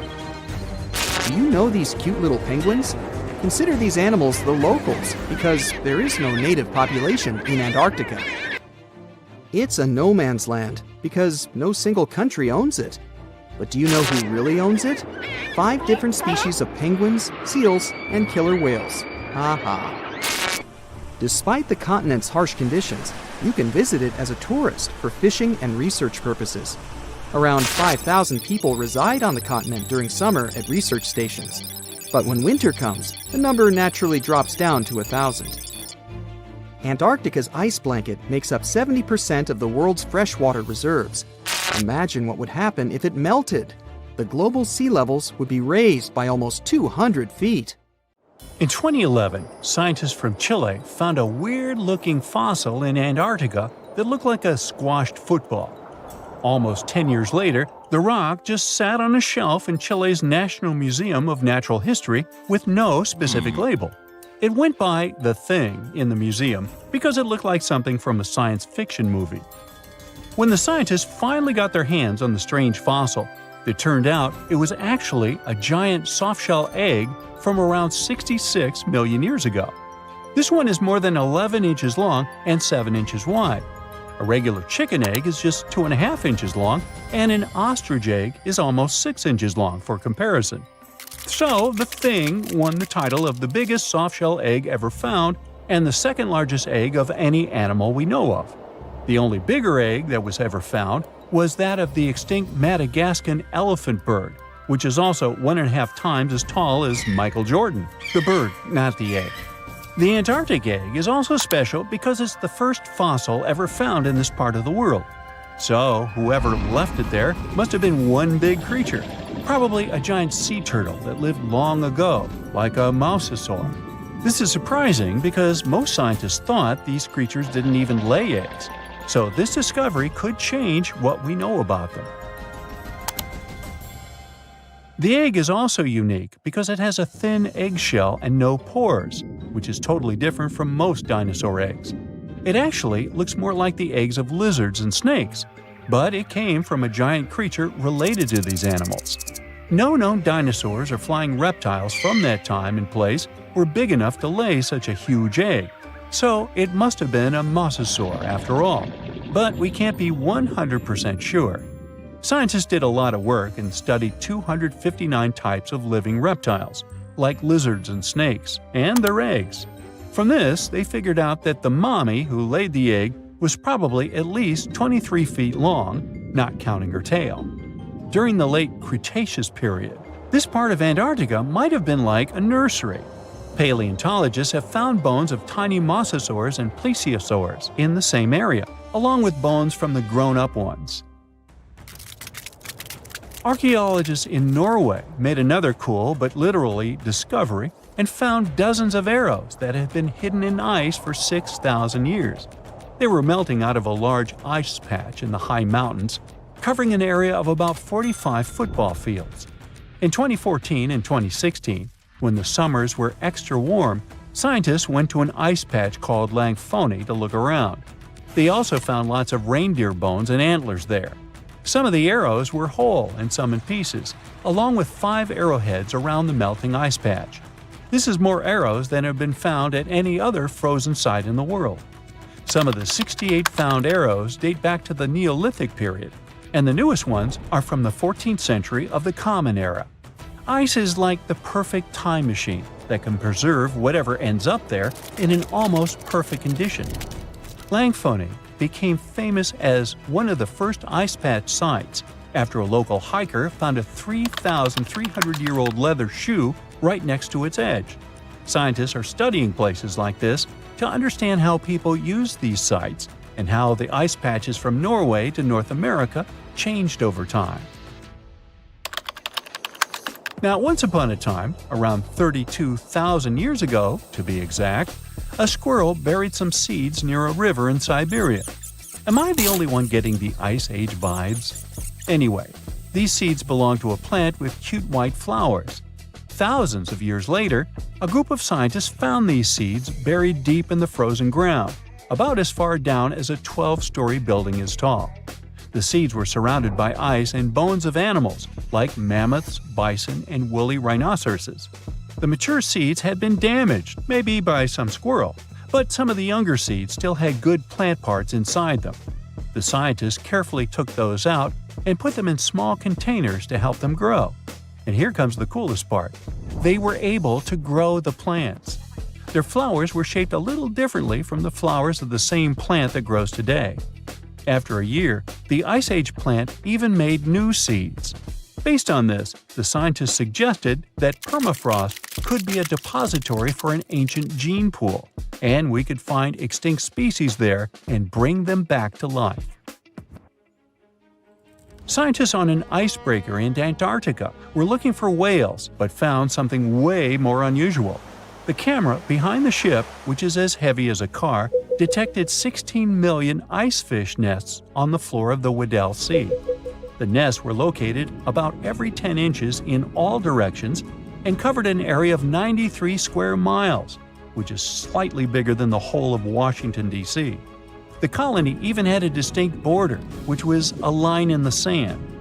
The scientists were in the area because they were studying a special spot in the ocean where the water was a little warmer than the water around it. In this warmer water, they found tiny animals called zooplankton near the top. When the young icefish hatch, they swim up to this area to eat the zooplankton before going back down to the seafloor to grow up and have their own offspring. Since there was so much food, it made sense to see icefish in this warm water. But they didn't expect to find such a huge number of icefish nests, much more than anyone had ever seen before. New Zealand's Antarctic Heritage Fund found some old photo negatives in a hut in Antarctica. They turned out to be unique images from the Ross Sea Party. It was a famous failed expedition led by Ernest Shackleton. He wanted to become the first person to cross Antarctica by land, from the Weddell Sea to the Ross Sea, passing through the South Pole. But things went wrong when their ship, the Aurora, was blown out to sea. They had to use the hut from another explorer, Captain Robert Falcon Scott. His goal was to be the first person to reach the North Pole, but sadly, he didn't succeed either. The negatives were made of cellulose nitrate and were found stuck together in the small box. The Trust took the negatives back to New Zealand, where they carefully separated them and discovered 22 hidden images. Many of the photos were damaged, but the Trust could still recognize some familiar places around McMurdo Sound, a well-known area in Antarctica. No one knows for sure who took the pictures. In December 2021, some scientists noticed a strange mark on the Larsen Ice Shelf, a giant sheet of ice off the eastern coast of Antarctica. They thought it might be a river flowing under the ice, so they drilled down over 1,600 feet to check it out. They expected to find water, but they didn't expect to see that the water was full of fast-moving creatures called amphipods. The scientists also found that the water in the underground river had unusual layers of currents moving in different directions, which they still don't fully understand. Another surprising thing happened during their research. On December 20th of the same year, a volcano erupted far away in Tonga, and the pressure waves from the eruption were detected all the way down in the ice river in Antarctica. It shows how everything on our planet is connected, even in the most distant places.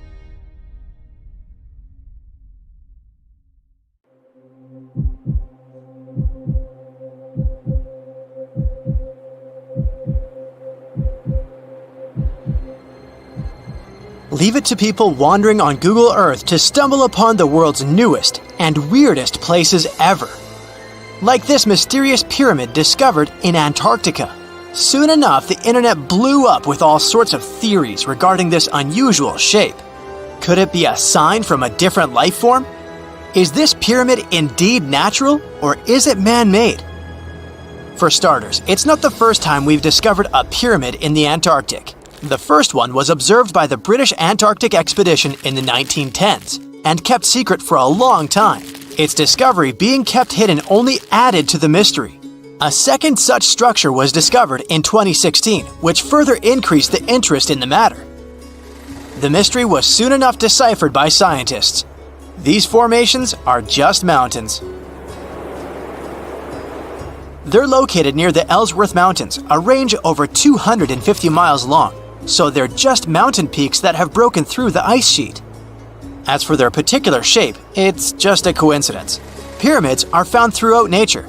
The Matterhorn in the Alps and Mount Ballenstinder in Iceland, for example, are quite similar in terms of shape, As for the official name of these peaks, they're called nunataks, or peaks of rock peeking through a glacier or an ice sheet.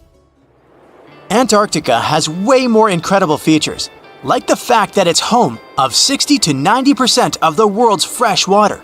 That's because its ice sheet is the biggest on our planet, stretching across 5.4 million square miles. I'll spare you the calculations, but that leaves only 1% of the continent ice-free. Antarctica's ice reaches 2.7 miles thick at its deepest point, meaning half the height of Mount Everest. Should it ever melt completely, our sea levels would rise to roughly 200 feet. It wasn't always this cold, though. At some point in our planet's history, Antarctica had some average temperatures as the city of Melbourne has today. It took a lot of research, but scientists figured out that Antarctica's temperatures could have reached up to 62.6 degrees Fahrenheit. Sure, that was 40 to 50 million years ago, but if you think about it, it was at the same time when dinosaurs roamed our Earth. Time is also different on this icy continent. All the lines of longitude that help us calculate different time zones merge into a single point at the South Pole. Here, there are 6 months of daylight in the summer, followed by 6 months of complete darkness during the colder season. So, scientists working here stay, on average, in the same time zone they've come from.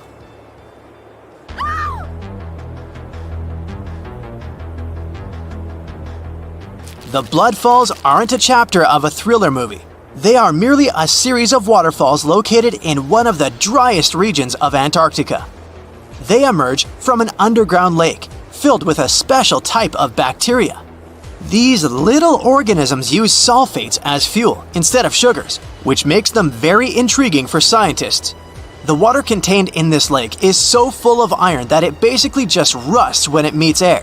So, the reddish color of the waterfall also gives it its trademark name. The megalodon was the largest predator ever known in our planet's history.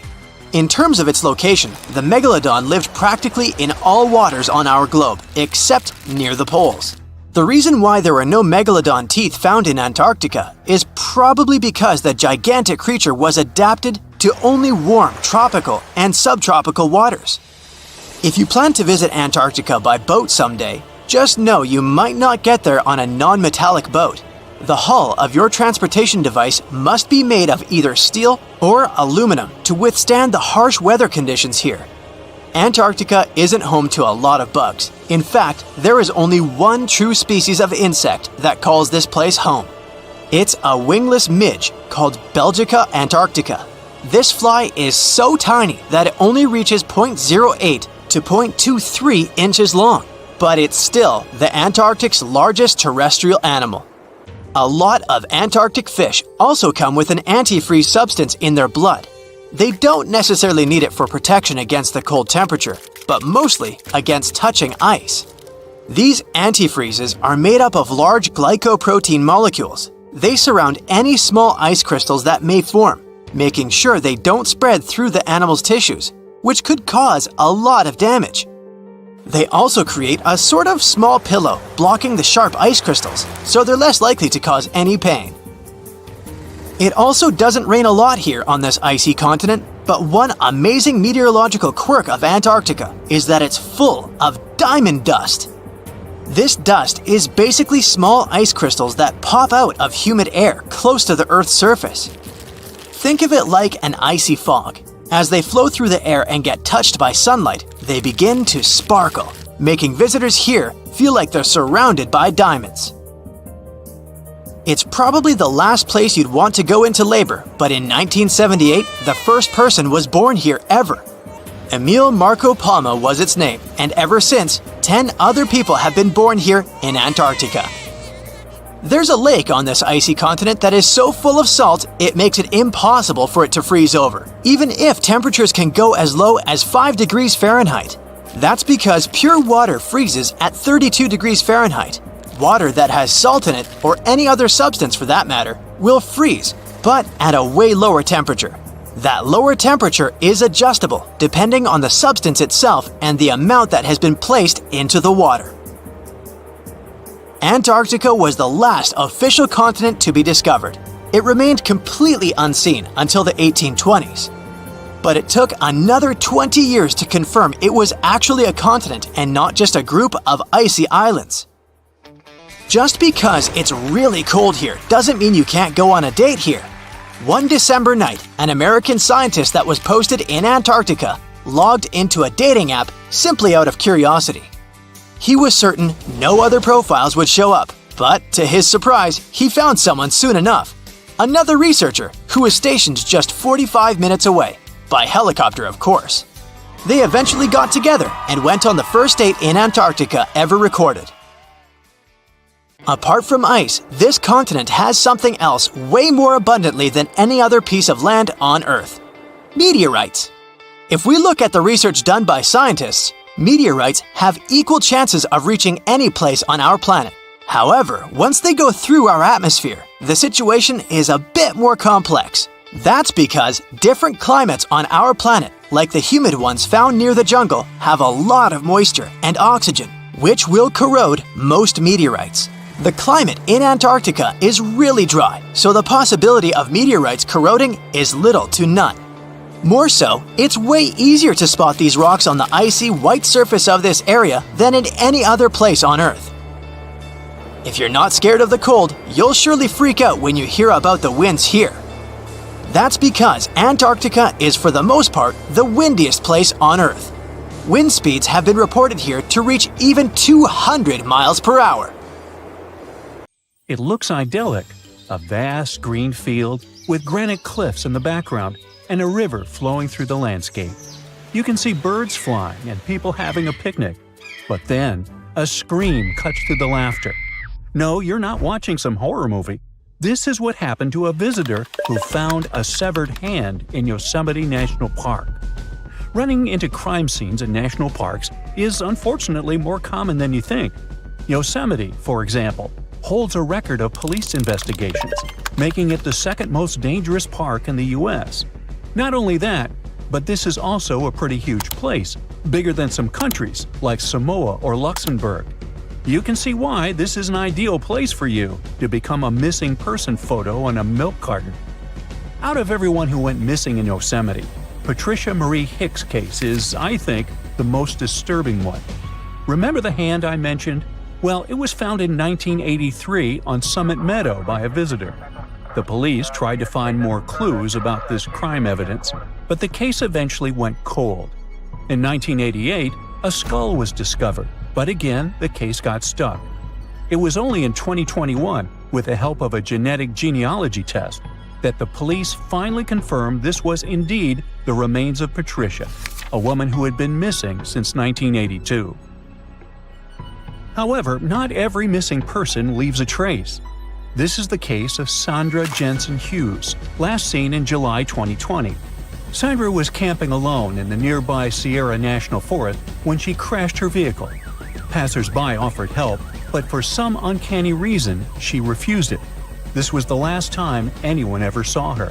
All her stuff was still at her campsite, except for her sleeping bag, found 2.5 miles north of where she crashed her car. Sandra is not the only person still being searched by the police. In fact, there are more than 30 cold cases of missing people in Yosemite alone, including a guy who separated from his group in 2011 at the top of Upper Yosemite Falls, a man who has been missing since 1972, and even a guy who vanished 116 years ago.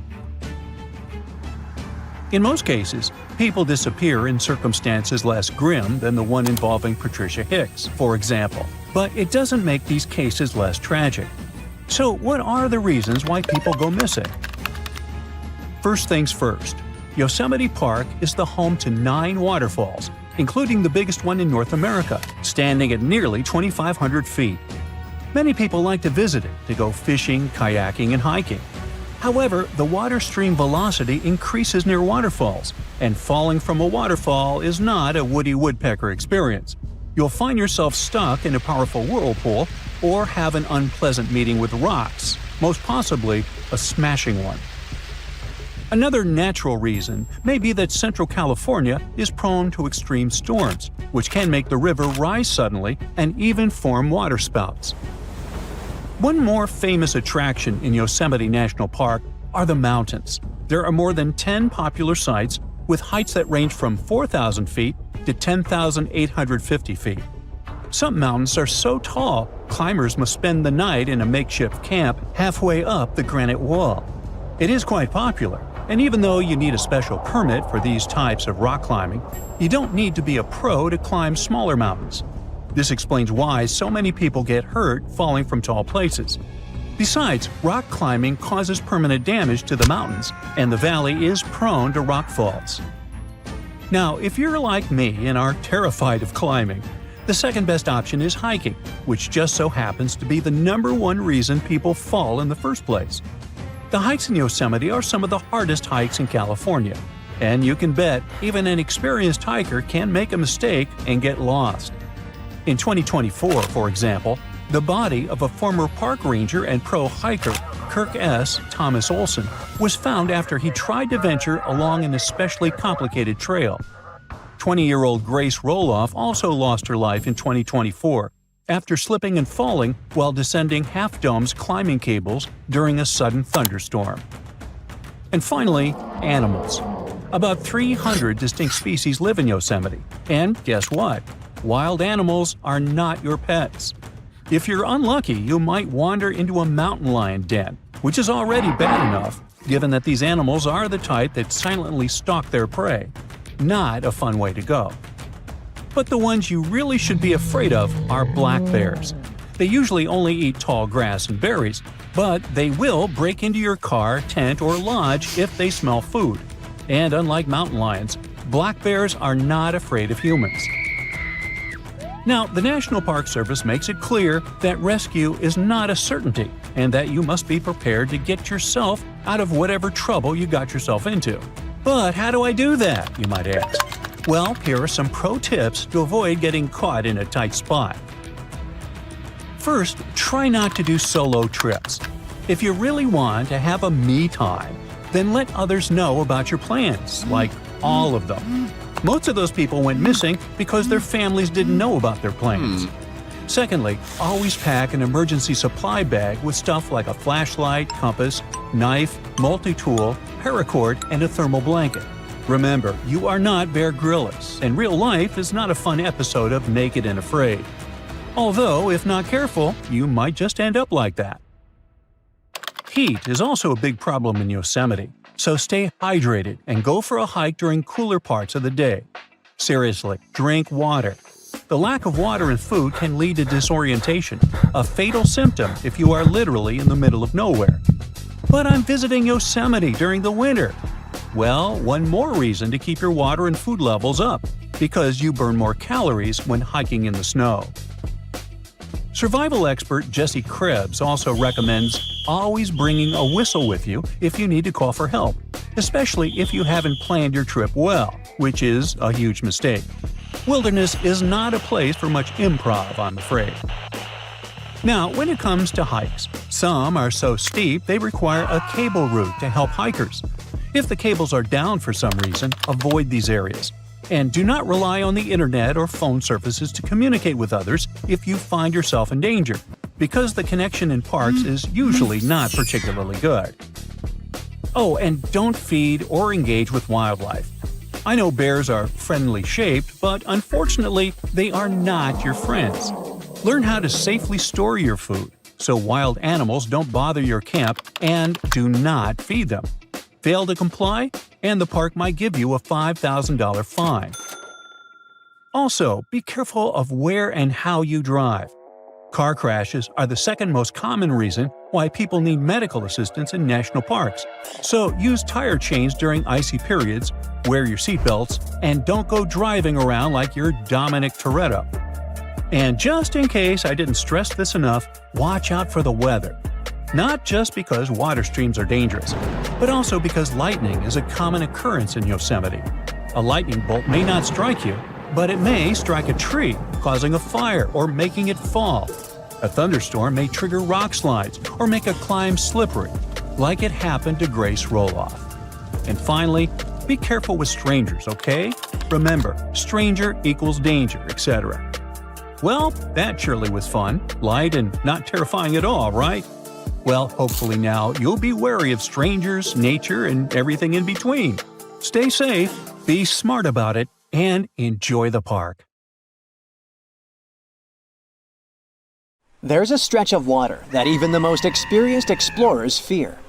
No matter what season you choose to cross it in, you risk meeting face-to-face with waves that can reach as tall as the Hollywood sign.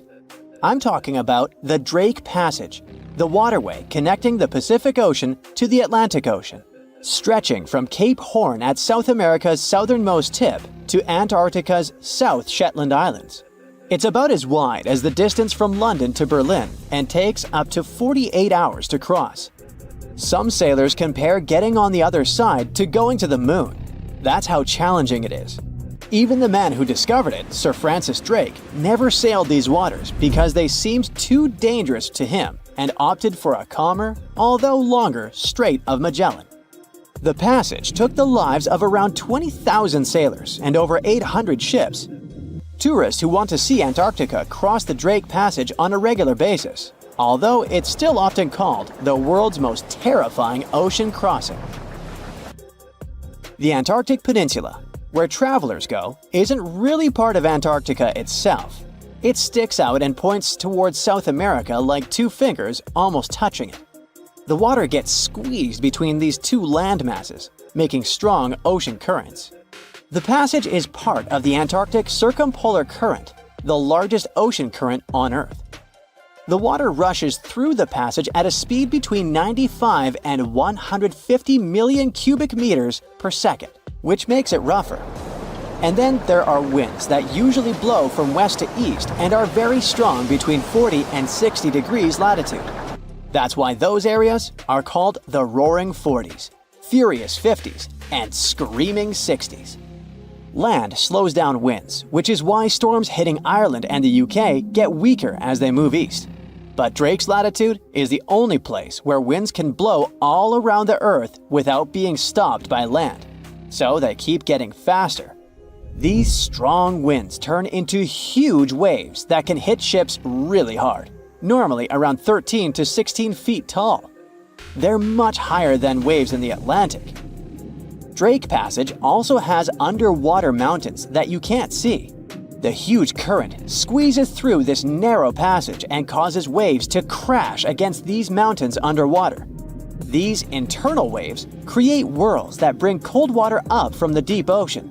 So it's not just rough on the surface, the water is wild all the way down. The first sailor managed to sail around Cape Horn and through the Drake Passage in 1616. It was a Dutch navigator, Willem Schouten, in 1616. But the most famous attempt to cross it was undertaken by Sir Ernest Henry Shackleton on his ship named Endurance. He and 27 of his men set off from South Georgia, aiming to reach Vassal Bay in Antarctica. But things didn't go as planned. On January 19, 1915, their ship got stuck in the ice. And by October, it began to sink. They camped on floating ice for 2 months before sailing lifeboats to a remote, icy place called Elephant Island. Shackleton and 5 men made a risky journey to South Georgia to get help. It took them 15 days to cross Drake Passage with hurricane winds. Finally, they arrived safely and organized a rescue for the rest of their crew. Scientists found the shipwreck of Endurance only in 2022, 10,000 feet below the water. In December of 2019, 6 fearless athletes decided to cross the Drake Passage by rowing a boat for the first time in history. It took them 12 days of non-stop rowing with a 90-minute rotation of rowers. They managed to do it, and it was probably the hardest possible way to cross the passage. The athletes mentioned it was cold, wet, and dirty, and the waves hit them like walls. The weather in the Drake Passage changes a lot, but ship captains can always see it coming and change their path. They will move the departure time to have a safety margin and not to get stuck in the middle of the passage in the worst possible conditions. Sometimes, the journey will be smooth and calm, and they call it Drake Lake. Other times, people on the ship will feel rough waves, which is called Drake Shake. Some experienced captains who often cross the passage say that the Drake Lake effect happens once in every 10 crossings, and they see the Drake shake once or twice in every 10 journeys. A schooner or a kayak will probably not survive the journey among giant waves, but modest vessels and cruise ships have sturdy hulls and advanced stabilizing mechanisms. So, the journey isn't that dangerous anymore, but still, it's quite an adventure, especially if you're seasick. If you don't feel like risking it but want to travel from the Pacific Ocean to the Atlantic Ocean by water the fast way, the Panama Canal is waiting for you. People first started thinking about making a water path across Panama in the 16th century. Back then, a Spanish explorer found out that only a thin piece of land separated the two oceans. But it seemed impossible to build it because of the mountains and thick jungle, so the idea had to wait a couple of centuries. Finally, in 1880, France, led by the man who built the Suez Canal in Egypt, tried to make the canal. But the people who started the construction soon found out it was much harder than it looked on a map. The land in Panama was one of the toughest and most dangerous places to dig a big waterway. Workers had to literally move huge mountains in a jungle full of snakes, where it was really hot and rainy. During the wet season, heavy rain turned rivers into wild rapids and soaked the workers. Sometimes, they didn't see the sun for 2 weeks, and their clothes stayed wet all the time. Big rocks were falling, and tiny mosquitoes that carried malaria made people very sick. And then, an earthquake happened on top of everything. They were losing thousands of people. That's why France decided to abandon the project after 7 years. Then, the United States bought the French assets in the canal zone and finished it by 1914.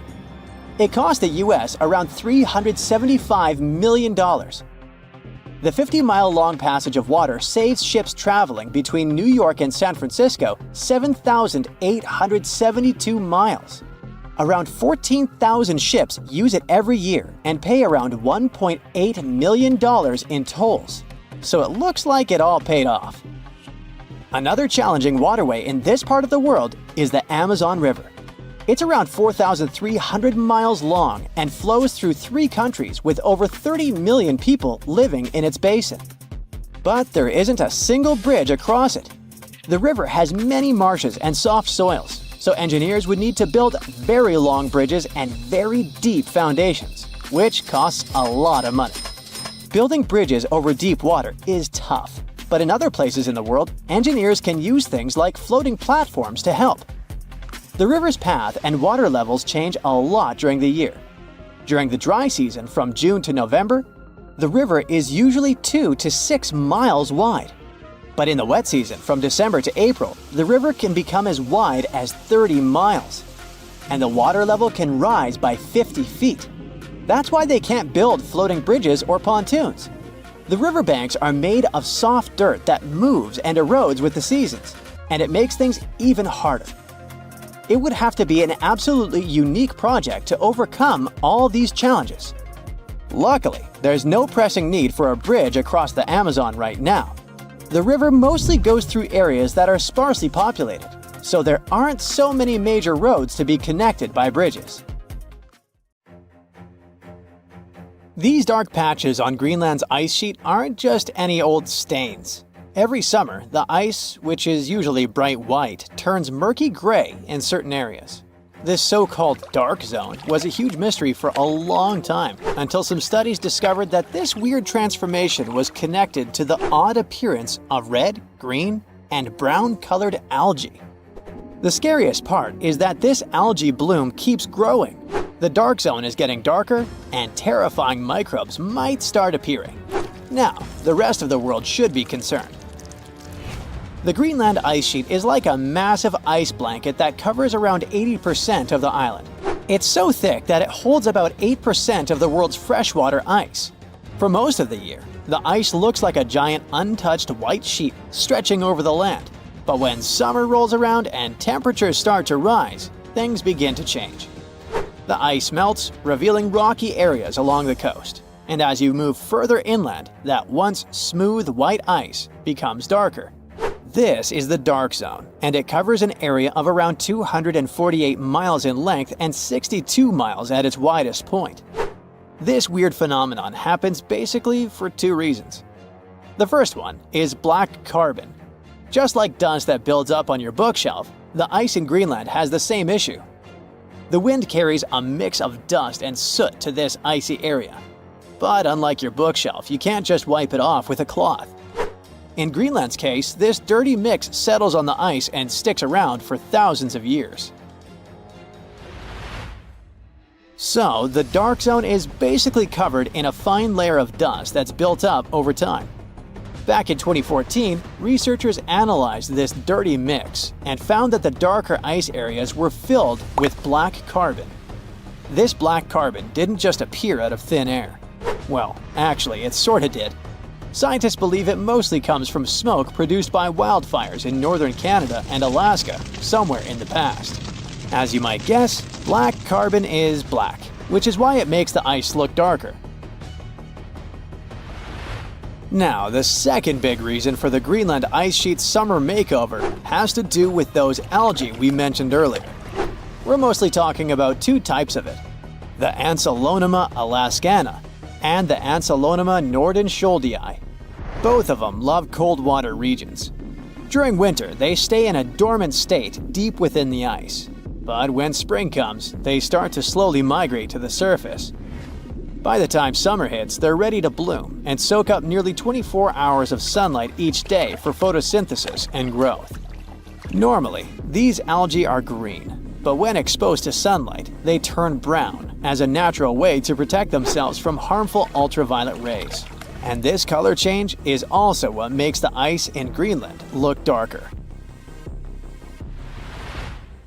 So far, this has been normal behavior. What's really alarming is that these algae blooms are getting bigger and bigger every year. This happens because they thrive on phosphorus, a nutrient that's plentiful out there and comes from a mineral called hydroxylapatite. This mineral is found in a type of rock that breaks down into tiny dust particles, which are then blown across the ice by the wind. As the climate gets warmer, the rocks dry out more, and stronger winds carry more dust. More dust means more phosphorus, leading to more algae growth. See? It is a cycle, and it keeps getting worse every year. Studying this is crucial to understanding why the dark zone keeps getting bigger. From the year 2000 to 2012, its size increased by 12%. But you might be wondering, why should we care? After all, it's just ice getting darker, right? Well, not exactly. Think about how you can't stand wearing black clothes on a hot, sunny day. They soak up the heat and make you feel even hotter. That's because darker surfaces absorb more sunlight. The same thing happens to ice. Together, dust, black carbon, and algae blooms are responsible for about 70% of the variability in albedo on the Greenland ice sheet. Albedo is just a fancy word for how reflective a surface is. If you take two surfaces, one white and shiny and the other dark and rough, the white one will reflect a lot of light and heat, giving it a high albedo. The dark one, on the other hand, will absorb more light and heat, so it has a low albedo. During the summer, the Greenland ice sheet experiences a reduction in albedo. This means the ice absorbs more sunlight, and when ice absorbs more sunlight, it melts faster than it should. This is why understanding what's happening in the dark zone is so important. It helps predict how quickly the Greenland ice sheet is melting and how it can affect the rest of the world. Greenland's ice sheet is the second largest in the world, covering an area about the size of all the land in the United States east of the Mississippi River. And its huge mass of ice averages a thickness of 1.4 miles. Unfortunately, the ice loss has skyrocketed. Back in the 1990s, Greenland was losing about 25 billion tons of ice per year. Now, it's losing around 234 billion tons per year.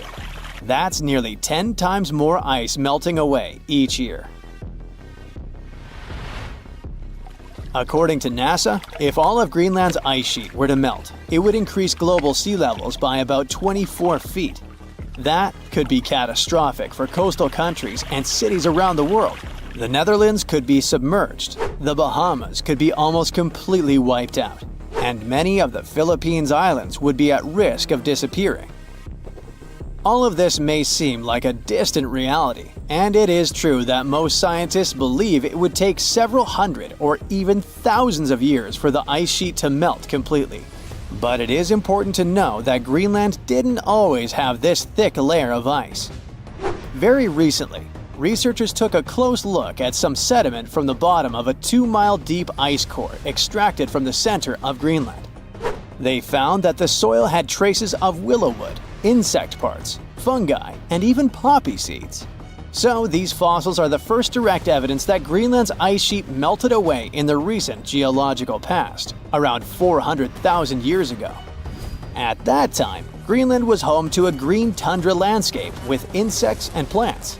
This discovery is both fascinating and scary because it shows that the ice sheet collapsed before and might be more fragile than scientists originally thought. There is another concern too.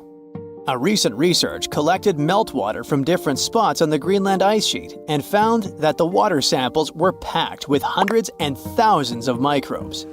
The concern is that they could be released into the ocean in the future.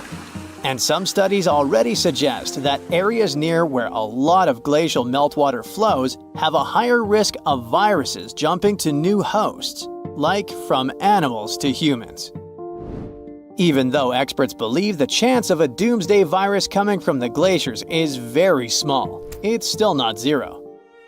The truth is, we don't know much about the thousands of microbial species living on the surface of the ice, and there is simply not enough data to fully understand how dangerous these organisms might be. All of this might sound concerning, but we shouldn't panic just yet. There's still a lot we don't understand about what is darkening the Greenland ice sheet. We still need more detailed measurements of the relative abundance of dust, algae, and black carbon, as well as a better understanding of how these potentially dangerous microbes could affect our lives. The more we learn, the better we can predict what's going to happen and how we can prepare for it. A beam of electric light pierces the darkness over the calm waters of the Atlantic Ocean. The Titanic is quietly making its way through the waves, its passengers asleep, when suddenly a monstrous white shape is caught in the light beam. The fateful iceberg is about to rend the side of the legendary ship.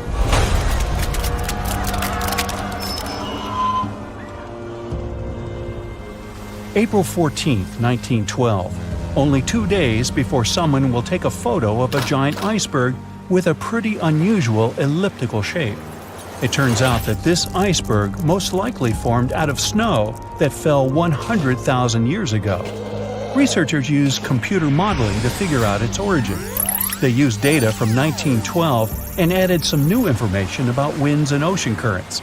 They concluded that the iceberg was probably a part of a small cluster of glaciers in southwest Greenland. These days, it's possible to calculate the routes of such icebergs in any given year in the past. So the infamous chunk of ice was on its way from Greenland to an area further south from Cornwall. If the ship had passed through that region only 2 days later, the iceberg would have moved far away from the point where they met. At first, the weight of the most well-known iceberg in the world was 75 million tons. With time, it started to slowly melt away. And when it sank the Titanic, its weight was only 1.5 million tons. By the time of the collision, it had probably been melting for months, but it was still a true monster. When the Titanic sank, the iceberg was 400 feet long, and more than 100 feet of its surface was above the water. Some people believe it was a supermoon that caused the Titanic to sink. That night, there was a rare lunar event. It hadn't happened for 1,400 years. In normal conditions, the iceberg wouldn't have traveled so far south without melting and losing the largest part of its mass. But the supermoon could have been the reason for an unusually high tide that pulled the iceberg away from the glacier way faster than usual. There's a specific type of bacteria that slowly consumes the remains of the Titanic. Salt corrosion, ocean currents, freezing temperatures, plus this rust-eating microorganism might consume the entire wreckage. American actress Dorothy Gibson was aboard the Titanic. She survived, and when she arrived in New York, she started filming a movie called Saved from the Titanic almost right away. The movie was released only a month after the Titanic sank, and in the movie, she even wore the same shoes and clothes she had during the actual disaster. The movie was a big success at that time, but the only known copy was destroyed in a fire. 14 years before the Titanic sank, a novella called Futility had been published, and it seemed to have predicted the whole event. The plot centered around a fictional ship called the Titan that sank during its voyage. The Titan was almost the same size as Titanic, and they both went to the bottom in April.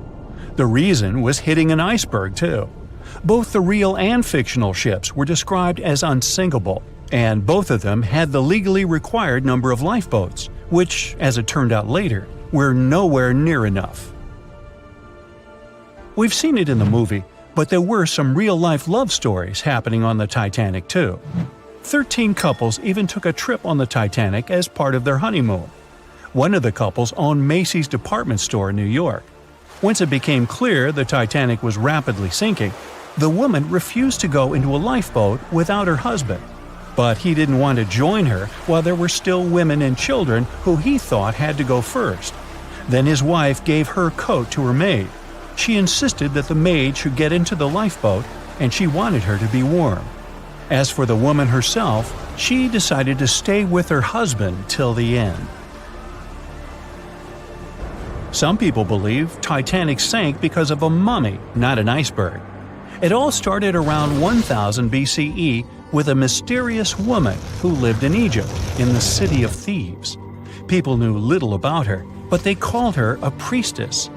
Her mummy was put in a wooden sarcophagus and covered with a large lid with the image of her face and some mystical inscriptions. This place had been hidden until the first half of the 19th century, when a group of locals accidentally came across it. They disturbed her peace. No one knows how, but the mummy disappeared that day without a trace. A couple of decades later, a group of rich friends from England traveled to Egypt and found the empty mummy casket with the image of the priestess, whose dark eyes seemed to be looking into the void. They decided to buy it, but the buyer disappeared the same night before he even got the case. All members of the group had some accidents. The casket changed its location a couple of times until it, as some believe, ended up on the Titanic. It took more than 70 years for a robot submarine to find the ruins of this legendary ship. The wreck lies nearly 13,000 feet under the surface of the Atlantic Ocean, split into two halves. Why did the liner break apart? No one knows exactly. Some think it happened because of the water that got inside when the ship collided with the iceberg. The pressure was so powerful it separated two parts of the vessel, starting with the ship's bottom structure. Others say it was because of the hull rivets. They had a high concentration of slag or smelting residue, and that's something that can cause the metal to split apart. The ship generally had many flaws, starting with the design. The watertight bulkheads weren't completely sealed on top. This allowed the water to flow between the compartments and, in the end, sink the vessel. The iron of the ship's rivets and steel of the hull ended up ruined because of high sulfur content, cold temperatures, and high speeds. The steel shattered and the rivets popped out quite easily. Because of this, Titanic sank 24 times faster than it would have otherwise. If the ship had hit the iceberg head-on instead of ramming it with its side, it would have probably stayed afloat. How come the crew members didn't have binoculars? It would have surely helped them spot the iceberg on time and maybe even avoid the disaster. But the binoculars on the Titanic were locked in a storage cabinet. Only one crew member had the key, and he had been transferred off the ship right before it set sail. He later said he hadn't remembered to hand over the key. But even without the binoculars, the ship might have had some time to change course and avoid the collision if the crew had gotten some warning. But that's the thing, someone did warn them. About an hour before the incident, a ship that was relatively close to Titanic, the SS Californian, sent a message to inform them it had stopped because of dense ice field. But the warning never got to the Titanic's captain.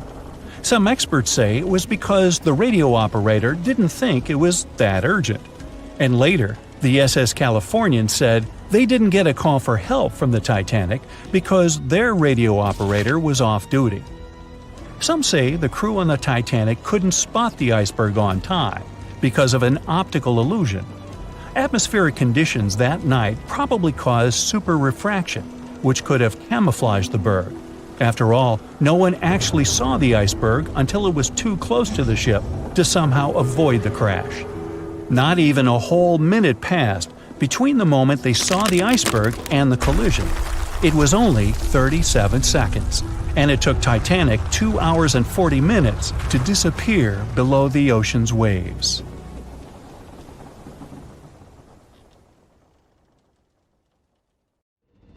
On March 24th, European skies were dominated by a glowing, insane blue spiral. The eerie sight kept growing, expanding, almost like the whole Earth was about to get sucked into a vortex. And after a couple of minutes, poof, it suddenly disappeared.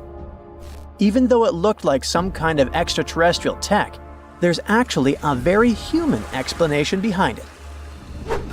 Photos of this strange swirl started popping up all over Europe, with people sharing them from countries like the United Kingdom, France, Norway, and Germany. But if we really want to figure out what happened, we have to look all the way over to the United States. Turns out, on that same day, SpaceX's Falcon 9 rocket was launched from Florida at around 1:50 in the afternoon local time. So while most people in the US saw clear skies after the launch, it actually caused that strange anomaly in the European skies. And that happened because Falcon 9 is a reusable rocket. So, after launching into space, it releases what is called its payload. And by that, I mean whatever it is carrying, like a satellite. After completing its mission, the rocket itself turns back toward Earth. As it does, it ejects any leftover fuel, which instantly freezes due to the high altitude, forming a spiral pattern because of the rocket's movement. Light then reflects off the frozen fuel, making it visible from Earth. Basically, that's what the blue spiral was, leftover fuel released by the rocket in space. So, should we be worried down here on the ground? I mean, is it dangerous? Well, no. It's not like it was some kind of spacecraft accident, it's just leftovers and light. And this is totally normal for the Falcon 9 rocket. Even though it went viral this time, the same phenomenon was spotted about 4 years ago. Back then, people speculated all kinds of things, like a swirling galaxy moving across the sky, or even an unidentified, unexplained flying object. But nah, it was just one of Elon Musk's space toys. Speaking of which, his space agency is also behind another eerie sighting that's becoming more common. On clear nights, many people have reported seeing a strange string of lights moving quickly in a straight line, almost like a train of stars. Those aren't drones, and they're definitely not perfectly organized shooting stars. These strange lights are actually Starlink satellites from SpaceX. You know, that project that beams high-speed internet from space using thousands of tiny satellites, basically turning the entire planet into a giant Wi-Fi zone. But wait, satellites don't have lights on them. So how is it possible that they look so bright at night? Well, basically, what we're seeing is the sun reflecting off the satellites as they travel through their lowest orbit. And they're only visible if the sky isn't too bright. What's really impressive is that you can see this same event more than once on the same day. That's because Starlink satellites travel at a staggering speed of 300 miles per minute, and they complete one full orbit of Earth every 90 minutes. So, doing the math, that means you could spot those satellites within 2 hours of a previous sighting. Without a doubt, The beginning of the year was busy for skywatchers in the United States. In February, they got to see this stunning cloudy jellyfish shape taking over the sky. What do you think it is? If you guessed another thing related to SpaceX, you're right. This is another ART created by a Falcon 9 rocket. This time, it happened because the rocket was launched during the evening twilight. The light from the setting sun bounces off the rocket's smoke trail, creating this amazing effect. Now, let's move on to Italy, where another creepy event occurred. It was a stormy night, and suddenly, way up in the sky, a giant glowing red ring flashed for just a split second. Nope, it was not an extraterrestrial portal. This is something called an ELV. This happens when a powerful lightning strike sends out an electromagnetic pulse that hits the ionosphere, which is a super high up layer of our atmosphere. When this happens, nitrogen atoms up there get excited and glow red, creating a massive but super quick light show. Another red phenomenon happened in Scandinavia, but instead of a ring, it was more like a streak of light. This is known as a stable auroral red arc, or SAR. Despite the name, it's not an aurora. It's something much rarer. This phenomenon happens when the Earth's magnetic field, which acts like a big protective shield, gets disturbed. This disturbance causes some gas in the atmosphere to get super hot, thanks to a huge electrical current around the planet. What's weird is that only oxygen gets heated up during a SAR, which is why these light shows always glow that same red color. And fun fact, this event is more likely to happen after a big solar storm weakens Earth's magnetic field. It is impressive to see phenomena like this with the naked eye, but the view from outside Earth can be just as stunning.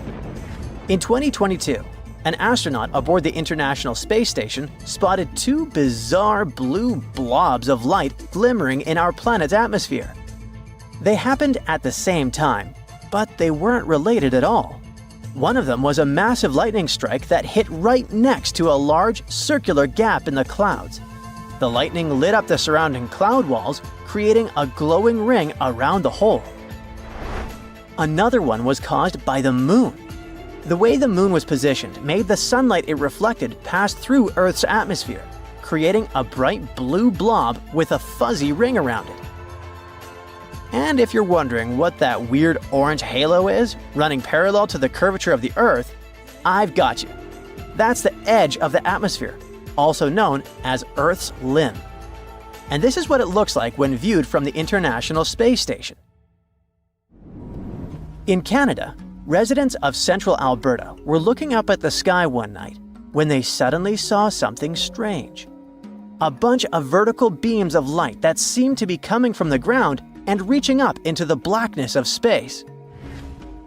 It sure looked like something out of a science fiction movie, but this is actually just an optical illusion. Yep, it's a visual trick caused by some specific winter conditions. This phenomenon happens when light is refracted by ice crystals. Here's what's going on. When it's freezing outside, tiny ice crystals form in the air. These crystals are super thin and flat, so each one acts like a tiny mirror that reflects light sources positioned below it. Basically, the crystals reflect the light straight up, creating those glowing vertical beams. And it can be caused by any light source, like the sun or the moon. But in most cases, the sources of these light pillars is man-made, like car headlights or streetlights. Even though the phenomenon is completely natural, it rarely happens, and only in very specific situations. First, it has to be freezing cold. On that particular day in central Alberta, for example, the temperature was around minus 30 degrees Fahrenheit.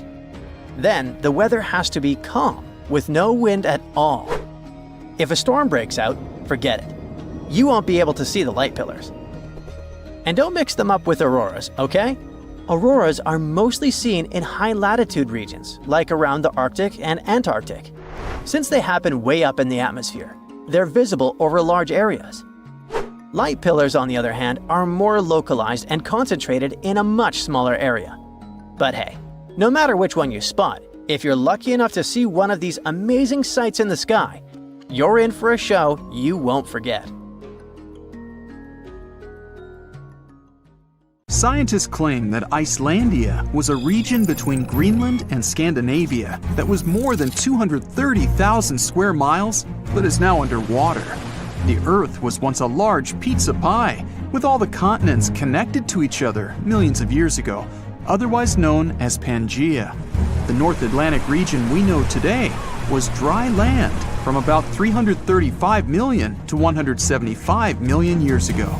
For many years, scientists and geologists assumed that the North Atlantic Ocean was birthed as Pangaea began to split apart roughly 200 million years ago. With volcanoes in the region where Iceland is, the country came to be just 60 million years ago as it broke off and sailed away from all the other lands. And since the Earth was like a large pizza pie, it divided like one. Many of the lands split up into many large and small pieces, creating the continents we know today. But this new theory suggests that the result of Pangaea's splitting left out some land that stretched for around 200 miles. And just about 10 million years ago, that piece of land submerged in the waters on the eastern and western side, leaving the tip of the land, which is now Iceland. When plate tectonics move, they grind on each other, which gave shape to our current landscape, all thanks to the mantle.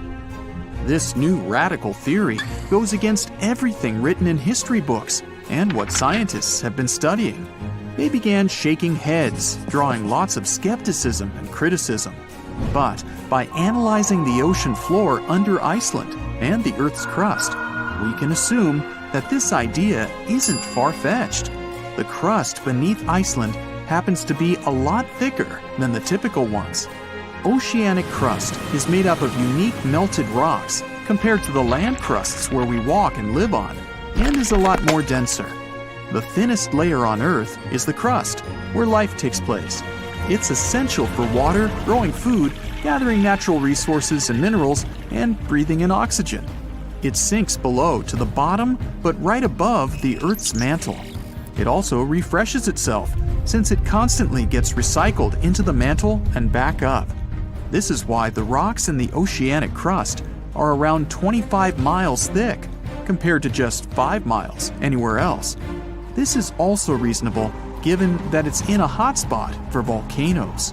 Magnetic surveys of the ocean floor show layers of molten crust in stripe patterns. Also, given the fact that the Earth's magnetic field changed its polarity over millions of years, it played a role in shaping the foundation of our landscape. But there isn't any concrete evidence to prove this new theory just yet. One of the first steps is to start digging the ocean floor near Iceland.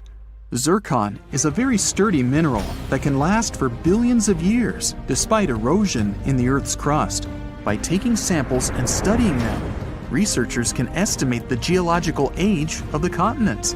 This will make sure the crust is oceanic, which is thicker, or continental, which is the regular crust we walk on. This isn't an overnight project and would come with a hefty cost. Another way is to do seismic surveys that can measure echoes conducted on research ships. Drilling holes miles deep in the crust can also help with the research. But this would cost more than studying the zircon minerals. Some fossilized plants unique to both Scandinavia and Greenland might prove that Icelandia was once on the surface and possibly scattered with trees. It wasn't a cold land as it is today, so it may have had forests. But scientists still haven't found fossil evidence of animals common in both lands to suggest anything. But maybe time will tell. The theory goes deeper, which suggests that there was a greater Icelandia. With Iceland, Ireland, Britain, Scandinavia, and Greenland all in one microcontinent, it could be a destination of winter enthusiasts and great for skiing. It could be possible to connect Canada to Greater Icelandia by train over the ocean, which would open up the economy even more. Iceland is around 40,000 square miles, which is already quite big. And if the Greater Icelandia was present today, then Europe would be a completely different continent. Many theories are circulating about other possible hidden microcontinents around the world. Scientists aren't certain of the possibility of Icelandia's existence, but if all the studies conducted were done correctly, then the theory could change everything we know about Iceland and the North Atlantic Ocean. And this could pave the way for other sunken microcontinents around the world. Another theory out there is that New Zealand was the tip of a lost subcontinent, even bigger than Icelandia, called Zealandia. Studies show that it's separated from the supercontinent Gondwana between 79 to 83 million years ago. Scientists claim that it's the thinnest and youngest continent discovered underwater. Craton is a core rock that acts as the main foundation for most continents. It's at least 1 billion years old, but the continental crust that makes up Zealandia is just half of that, which makes it quite young. That means some Craton is missing, even though it holds some leftovers of older rocks and parts of the mantle. They're estimated to be as old as 2.7 billion years old. Scientists did some studies on the zircon crystals from New Zealand and found out that they're as old as 1.3 billion years old. The rest of the continents are more than 3 billion years old. Scientists studied the composition of the rocks in the bottom of the ocean around New Zealand. They're made up of silica and granite, which are found in continental crusts. The ocean floors mainly have magnesium and iron-rich rocks. They're also thicker and higher than regular ocean crusts around it. They conducted some studies and collected magnetic and topographic data to see the link between the Tasman and Coral Seas in the Cato Trough region. This is the narrow strip between Zealandia and Australia. Satellite data tracked tiny faults in the Earth's gravity to map out the crust of the ocean floor surrounding the area. They saw the mass that makes up Zealandia quite visible and almost the size of Australia. Even though the signs are there, this doesn't prove anything.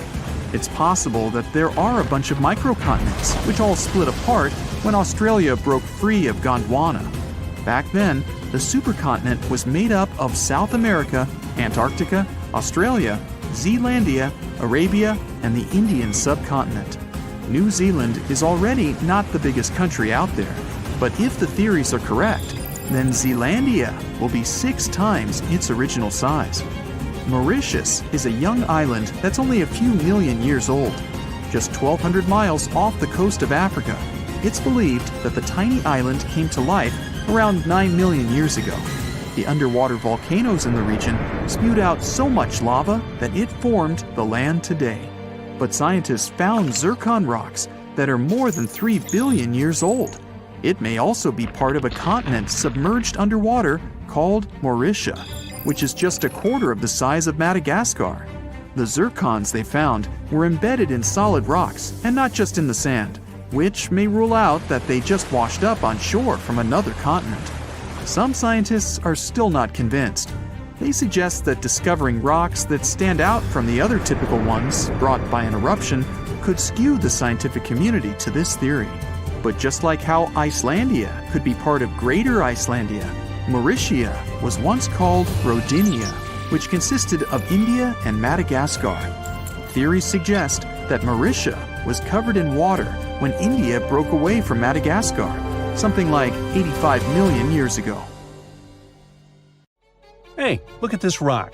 At first sight, it looks like a regular boring rock, the likes of which you can see when walking along the beach. Its color doesn't stand out, and its weight is pretty regular, around 4 pounds. But everything changes when you learn that this rock was born on Mars, traveled all the way to Earth, and ended up in Antarctica. Now the story sounds much more fascinating. So let's find out the details. Researcher Roberta Score, who worked on the ANSMET project, which stands for Antarctic Search for Meteorites of the Denver Antarctic Program, found this meteorite in 1984. If you want to decipher the name of the space traveler, I can help you. It comes from the place where the scientists spotted it, the Allen Hills of Antarctica, hence ALH. And then we've got the year of the discovery and the number of the sample. If you think that Roberta picked up the rock and exclaimed something like, "Woohoo, I'm holding a chunk of Mars," I'll have to disappoint you. At the very beginning, it was totally unclear where the meteorite came from. And one thing confused researchers even more. The meteor was very different from other meteorite groups found on our planet. Okay, but then how did they finally figure out it was a visitor from Mars? All thanks to traces of gas similar to those that make up the atmosphere of the red planet. We learned about its composition thanks to the brave Viking lander that carried out the necessary analysis in situ in 1976. Anyway, back to our rocky discovery. It's actually very special, and not only because the rock arrived from far, far away. Among those several thousand meteorites found on Earth, just around 100 have likely come from Mars. And even so, our guy is different from them and seems to be part of a separate group. So let's go into the past and follow the life story of this cosmic traveler. It most likely formed around 4 billion years ago on its home red planet. One day, which wasn't very different from others, turned out to be life-changing for this peaceful rock. A meteorite impact catapulted into space, and it started its own journey as a small asteroid. At that time, it was way larger than at the moment of discovery on Earth. At one point, ALH got close to Earth and, who knows, probably decided to explore something. That's how, 13,000 years ago, it ended its space journey by colliding with our planet. At the moment, this Martian fragment is the oldest we've got. But at first, it wasn't all that popular. Only in 1996 did it become way more famous after a groundbreaking discovery. You see, some NASA researchers started wondering, well, the fragment is obviously very old, but then, could it have recorded any traces of life that could have been thriving on Mars at the time ALH formed on the red planet? And guess what? Those scientists turned out to be right. They detected traces of very fine magnetite particles. Those were completely similar in structure and chemical composition to the particles we have on Earth. They're called magnetofossils, and magnetotactic bacteria produce them. So it might mean that, at one point, there were some forms of life on Mars. In April 2020, scientists from the Japanese Space Agency made another discovery. They detected nitrogen containing organic material of Martian origin in our meteorite. So, who knows what new astounding secrets further examination of the meteorite might reveal?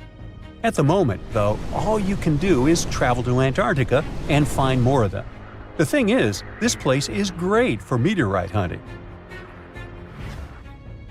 Surprisingly, we have found nearly 50,000 meteorites in Antarctica, and hundreds of thousands are still waiting to be discovered. Each of these space rocks can tell us a story of the evolution of the solar system. For example, the very first lunar rock found on the icy deserted continent proved that chunks of space objects larger than asteroids can also end up on Earth. So, let's say you got inspired and decided to go meteorite hunting all the way to Antarctica. Well, get ready for some serious challenges. Despite their potential abundance, finding space rocks isn't as easy as it might seem. You'll have to visit remote areas, and there's still no guarantee that you'll be able to spot a meteorite. And that's actually a huge problem. Meteorites are vanishing from sight. Currently, scientists find about 1,000 meteorites in Antarctica each year. But according to a new study, about 5,000 more get hidden out of sight every year. The culprit is warming temperatures. Worried scientists created a model that could help them figure out where those meteorites might surface. This model was quite complicated, taking into consideration snow cover, surface temperature, the speed at which ice flows, and even the steepness of the terrain. After that, they ran simulations under various warming scenarios. It turned out that meteorites indeed sank out of sight as temperatures rose. To say that the researchers were upset is obvious. They didn't expect that climate change would affect their work so much. Even though those areas are below freezing, people still managed to ruin a crucial archive of the solar system.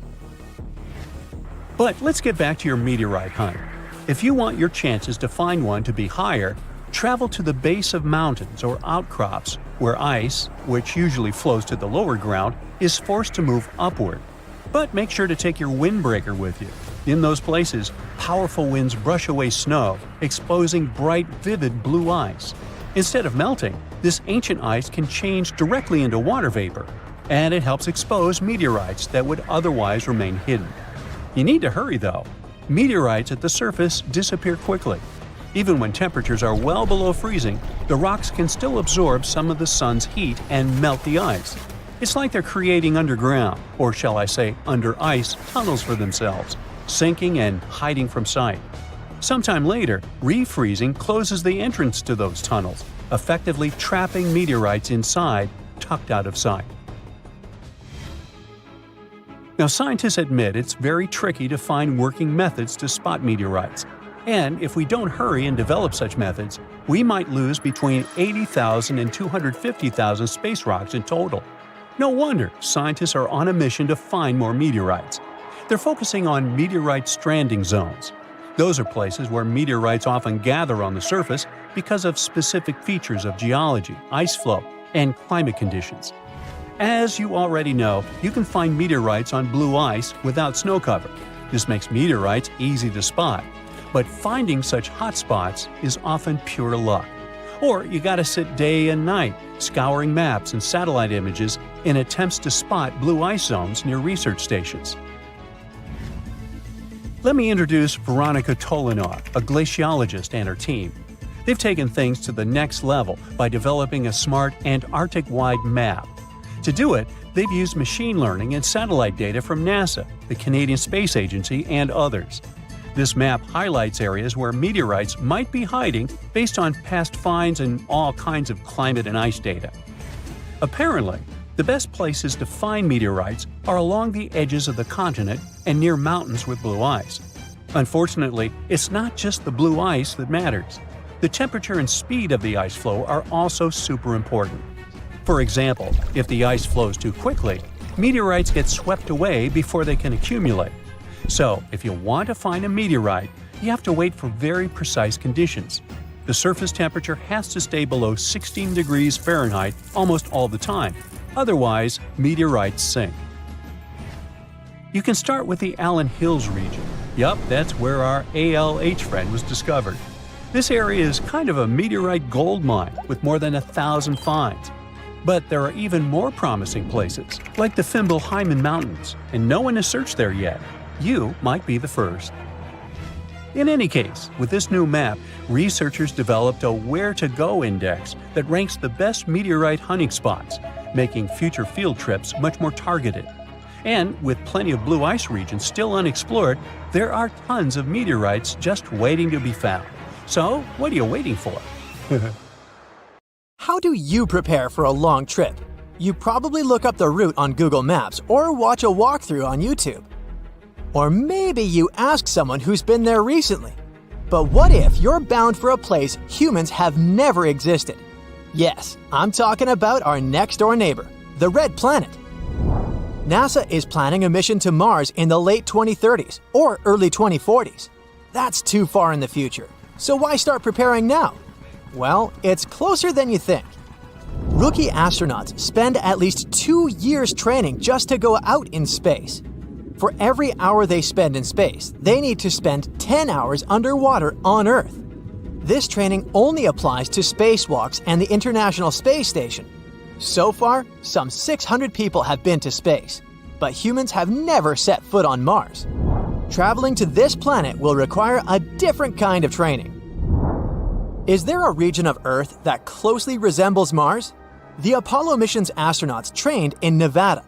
This is where Neil Armstrong and his fellow astronauts got a sense of what the surface of the moon would feel like. But Mars is different from the moon. It has gravity and an atmosphere. In this aspect, it resembles our own planet. Just one country, to be more precise: Iceland. NASA used this island in the far north of Europe as a testing ground for its 2020 Mars mission. And no, the mission didn't involve humans landing on the Red Planet. Just a small rover looking for signs of life. But the high-tech robot still needs some practice. Let's do a little test of our own. Compare the landscapes on Mars and Iceland. Are you struggling to spot the difference? Good. That means that scientists have picked the ideal training grounds for the upcoming Mars mission. An area entirely barren and devoid of life. That's how one researcher involved in the mission described Iceland. And this description perfectly matches the conditions future astronauts will encounter on Mars. But what's so special about Iceland? there are valleys that were created by volcanic eruptions. The island is still young in geological terms. Simply put, it's still forming. Lava flows, water, volcanoes, raging winds. Iceland has it all. The country's slogan is the land of fire and ice. The island's population is just above 350,000. For comparison, the city of Cleveland in Ohio has more residents than the entire country of Iceland. But the size doesn't always matter. Remember Euro 2016? When England lost to Iceland 2-1, their players became stars overnight, but Icelanders are closer to the stars than you think. The country has a space agency. Yeah, you heard it correctly. Now, this agency actually consists of 2 people who are trying to promote Iceland as a terrestrial analog to Mars. In short, this means that Iceland looks a lot like the Red Planet. The local duo wants to get space scientists to choose Iceland as a training ground for future astronauts. Their biggest argument is that it's cheaper. Sending people and equipment into space is expensive. Duh! According to Elon Musk, SpaceX launches cost around $2 million. That's way less than a typical NASA launch. A large portion of space research takes place back on Earth. Antarctica is ideal for studying cold and desolate places in outer space. Hawaii is perfect for exploring lava tubes and the composition of rocks. Just imagine the logistics behind going to both of these regions at the same time. This is where Iceland comes into play. It has diverse habitats that are relatively close to each other. So what exactly will future Mars-bound astronauts do in Iceland? To answer this question, let's travel back in time. Nevada wasn't the only place NASA's astronauts visited more than half a century ago. They prepared for walking on the surface of the moon in Iceland too. Their primary objective was collecting rock samples. These can mainly be found near volcanoes and lava fields, and Iceland has plenty of those. Around 60% of the local landscape is rocky and rugged. This makes the island the size of Kentucky feel like another planet. Add that to the fact that 80% of Iceland is uninhabited, and you get the perfect playground for astronauts. And there's another similarity with Mars. In summer, it can seem as if the sun never sets in Iceland. Locals go shopping at 3 a.m. In June, for example, the night can last only 2 hours. Sounds like a perfect open-air party destination. Well, not really. Who would want to party at a freezing temperature of 42 degrees Fahrenheit? That's the average low air temperature in June. Future astronauts spent weeks in Iceland, trying to adjust to these strange conditions. This helps them prepare for the long days on Mars. This is not a figure of speech, since days on the Red Planet are longer than the ones on Earth by 40 minutes.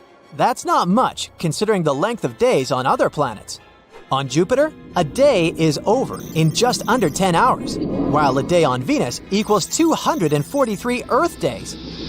But let's first land on Mars and then think of other planets, shall we? Have you been doing some math in your head? If one day on Mars is 40 minutes longer than on Earth, then how long is a Martian year? Nope, I'm willing to bet your calculations aren't correct. You forgot to factor in an important detail. The planet is farther from the Sun than Earth.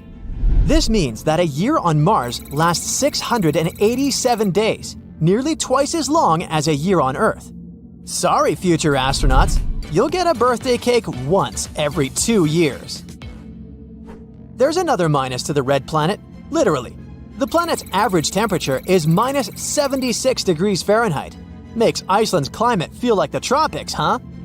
Despite these extreme weather conditions, scientists believe that water once flowed on Mars. And where there's water, there's life. That's why NASA scientists lowered the tiny rover in the middle of a crater that they suspected was once a lake. This is where it stands the greatest chance of finding evidence of life. What about life forms on Mars? Looks like it's not science fiction. The planet has polar caps like Earth, and that's not all. Scientists believe they've even detected snowfall on Mars. Its atmosphere is 100 times thinner than that of our planet. It isn't a breath of fresh air, but it isn't extremely inhospitable like other planets. On Venus, it rains acid, and the temperature is high enough to melt lead. And on Jupiter, there are gigantic storms that rage on for centuries. Makes you fall in love with the blue planet all over again. Even Iceland sounds fun at this point. You might even want to learn Icelandic. If you're successful, then you can even read Old Norse, the language of the Vikings. And you'll know 100 words for wind. This will come in handy as wind speeds on the island can reach up to 40 miles per hour. Out in the open, you have to hold on to a fence or a signpost to stay on your feet. Iceland's climate will make you think twice before moving there. But for astronauts preparing for another world, this place is perfect. Iceland is equally impressive underground. In fact, the island might hold the key to sustaining human life on Mars. The surface of this planet is not very hospitable. The soil is poisonous and abrasive. It can easily cut through an astronaut's suit. But underneath the ground, the living conditions are more tolerable. And Iceland has a real-life model of this potential underground dwelling: lava tubes. Long tunnels carved out by lava making its way to the surface. These maze-like corridors are perfect human habitats. And they're cost-efficient. Nature had already built them for us. Future astronauts can walk through similar lava tubes in Iceland. Who knows? One day, their cautious steps might turn into giant leaps for mankind. Consider Lake Enigma. What a fitting name. It's already strange enough because it's not even supposed to exist. But now, we stumbled upon actual life deep beneath it. And this just might help NASA in their search for life in outer space. The lake lies deep in the icy heart of Antarctica. So it's not really a water pool like we're used to, more like a lake-like block of ice, or so we thought. Just recently, Italian scientists discovered a secret that had been buried for ages, an actual body of water, and in this water, life is thriving. Various microorganisms, and even some weird little hunters, which is super weird, since Enigma sits in a remote and harsh corner of our planet, the northern Victoria Land in Antarctica. The entire South Pole is cold, but in this place, temperatures can plummet to a horrifying minus 41 degrees Fahrenheit, though on average it's around 7. Chilly. Like we said, this lake shouldn't even be there at all. Antarctica is technically the largest desert on Earth, even though it's covered in snow, because it's super dry. There are 0 rains, truly little snowfall, and the sun barely evaporates anything. And even if there is some water, the insane winds make sure to dry everything out super quickly. Putting on our thinking caps, this lake should lose an unimaginable 7 million cubic feet of water every year. Yet, the water remains. Why? No one knows. Scientists say there could be something deep underground that refills it constantly. They just have no idea what that might be. Maybe deep underground rivers, melting ice, or something else entirely. But hence the name, the Enigma Lake. The block of ice we mentioned is permanent and super thick, at least 36 feet of it, and that's higher than a 3-story building. So researchers decided to check out if there's anything beneath it. They used a so-called ground-penetrating radar, a super smart echo detector for the ground. This radar sends invisible radio waves into the Earth. When they hit something underground, like rocks, water, or anything else, they bounce back to the device. By measuring how long it takes for the signal to return and how strong they are, we can determine the distance and what exactly the radar hit. That's how animals like bats, whales, and dolphins can see underwater. And we humans stole this cool nature idea to research buried structures and hidden caves. Scientists used this device all over the Enigma surface. This way, they were able to create an entire map of this under-ice world beneath. The water itself wasn't surprising. It's the unique ecosystem in it that shocked them. Unfortunately, no secret monsters or extraterrestrial secrets this time. But there are microorganisms there that may not exist anywhere else on Earth. Somehow, these creatures have managed to survive in complete isolation and extreme cold. It's not that we don't know these microorganisms, we've met them before, just not exactly like this. There are a couple groups hanging out down there. The first one is Bacteroidota. They love breaking down complex molecules, especially in your stomach, and help digest tough plant fibers.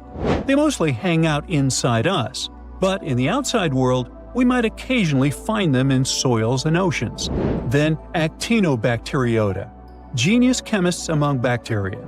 They decompose organic materials and help the soil get healthier. They're also famous for producing antibiotics, so we owe a lot of our medicine to them. The third one is Pseudomonadota. These guys weren't a surprise. They're crazy adaptable. They can thrive pretty much anywhere, from soil to water to the human body.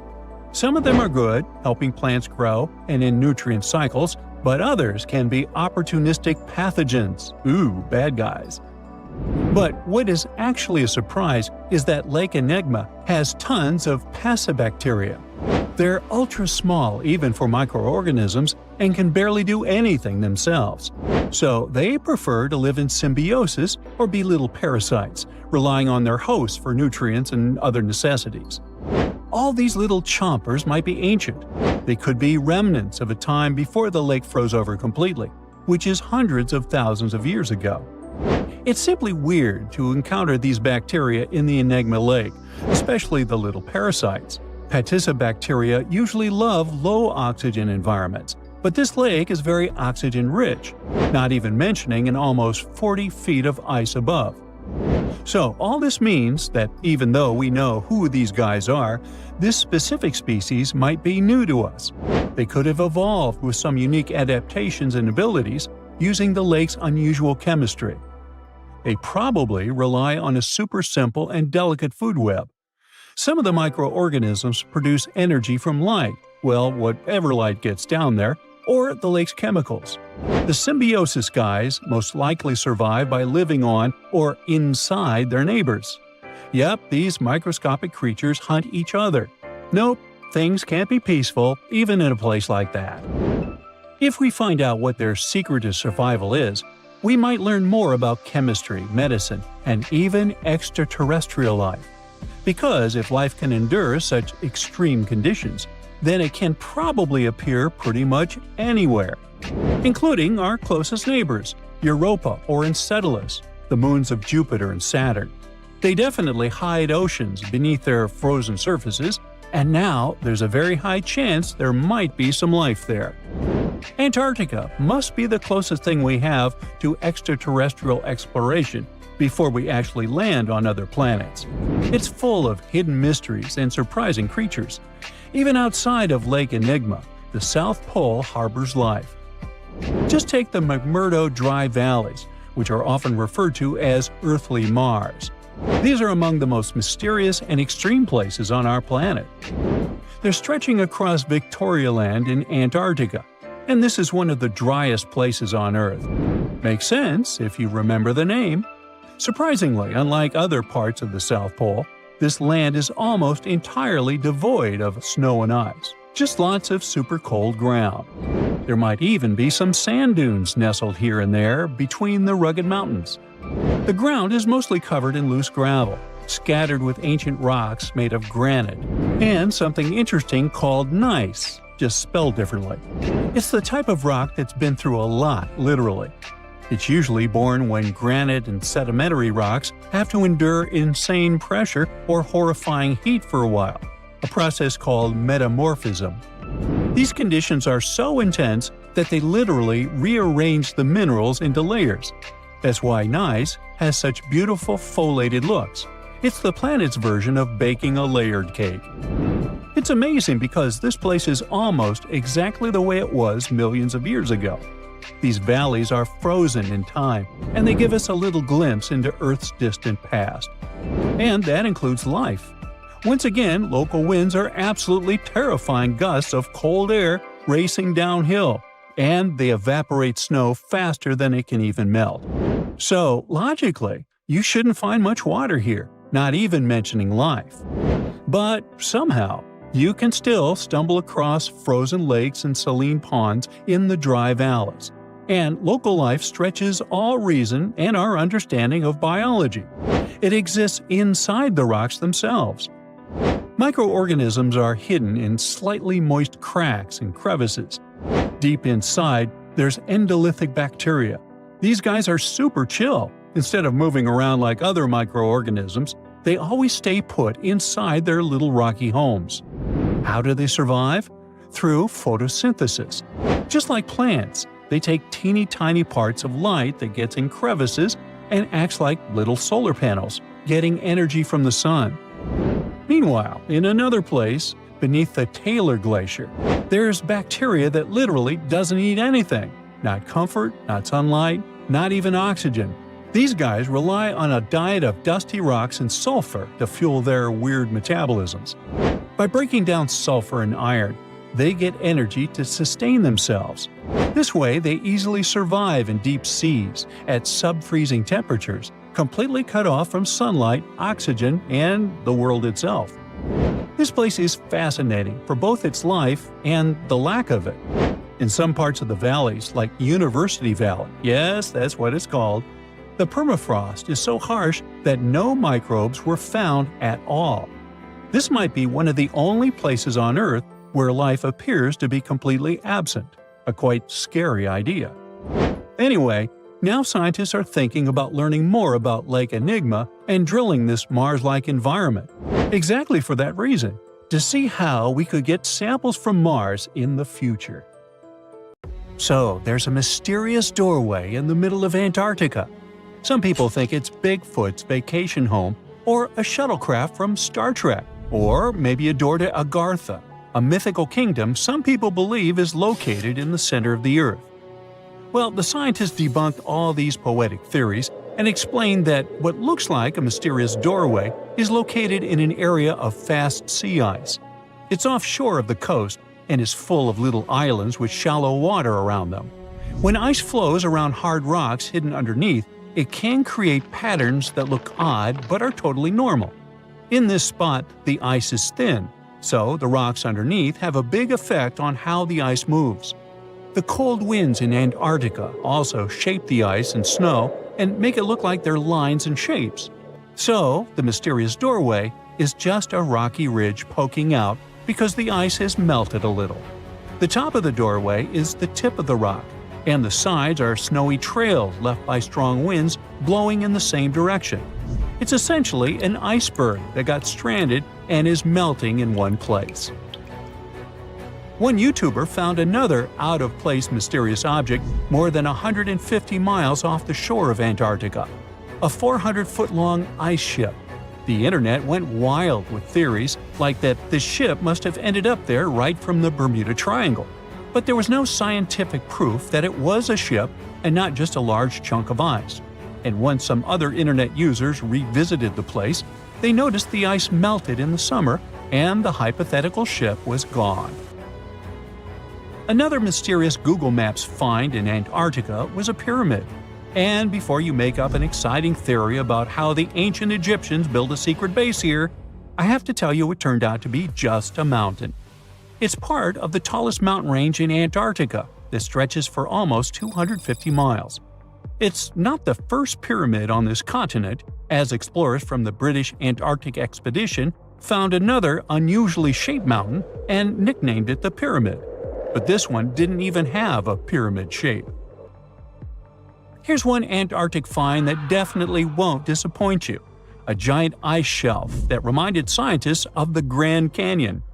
A special submarine robot named RAN covered over 600 miles under the thick ice and brought back some amazing footage of icy mountains, valleys, flat plateaus, and swirly patterns made entirely of ice.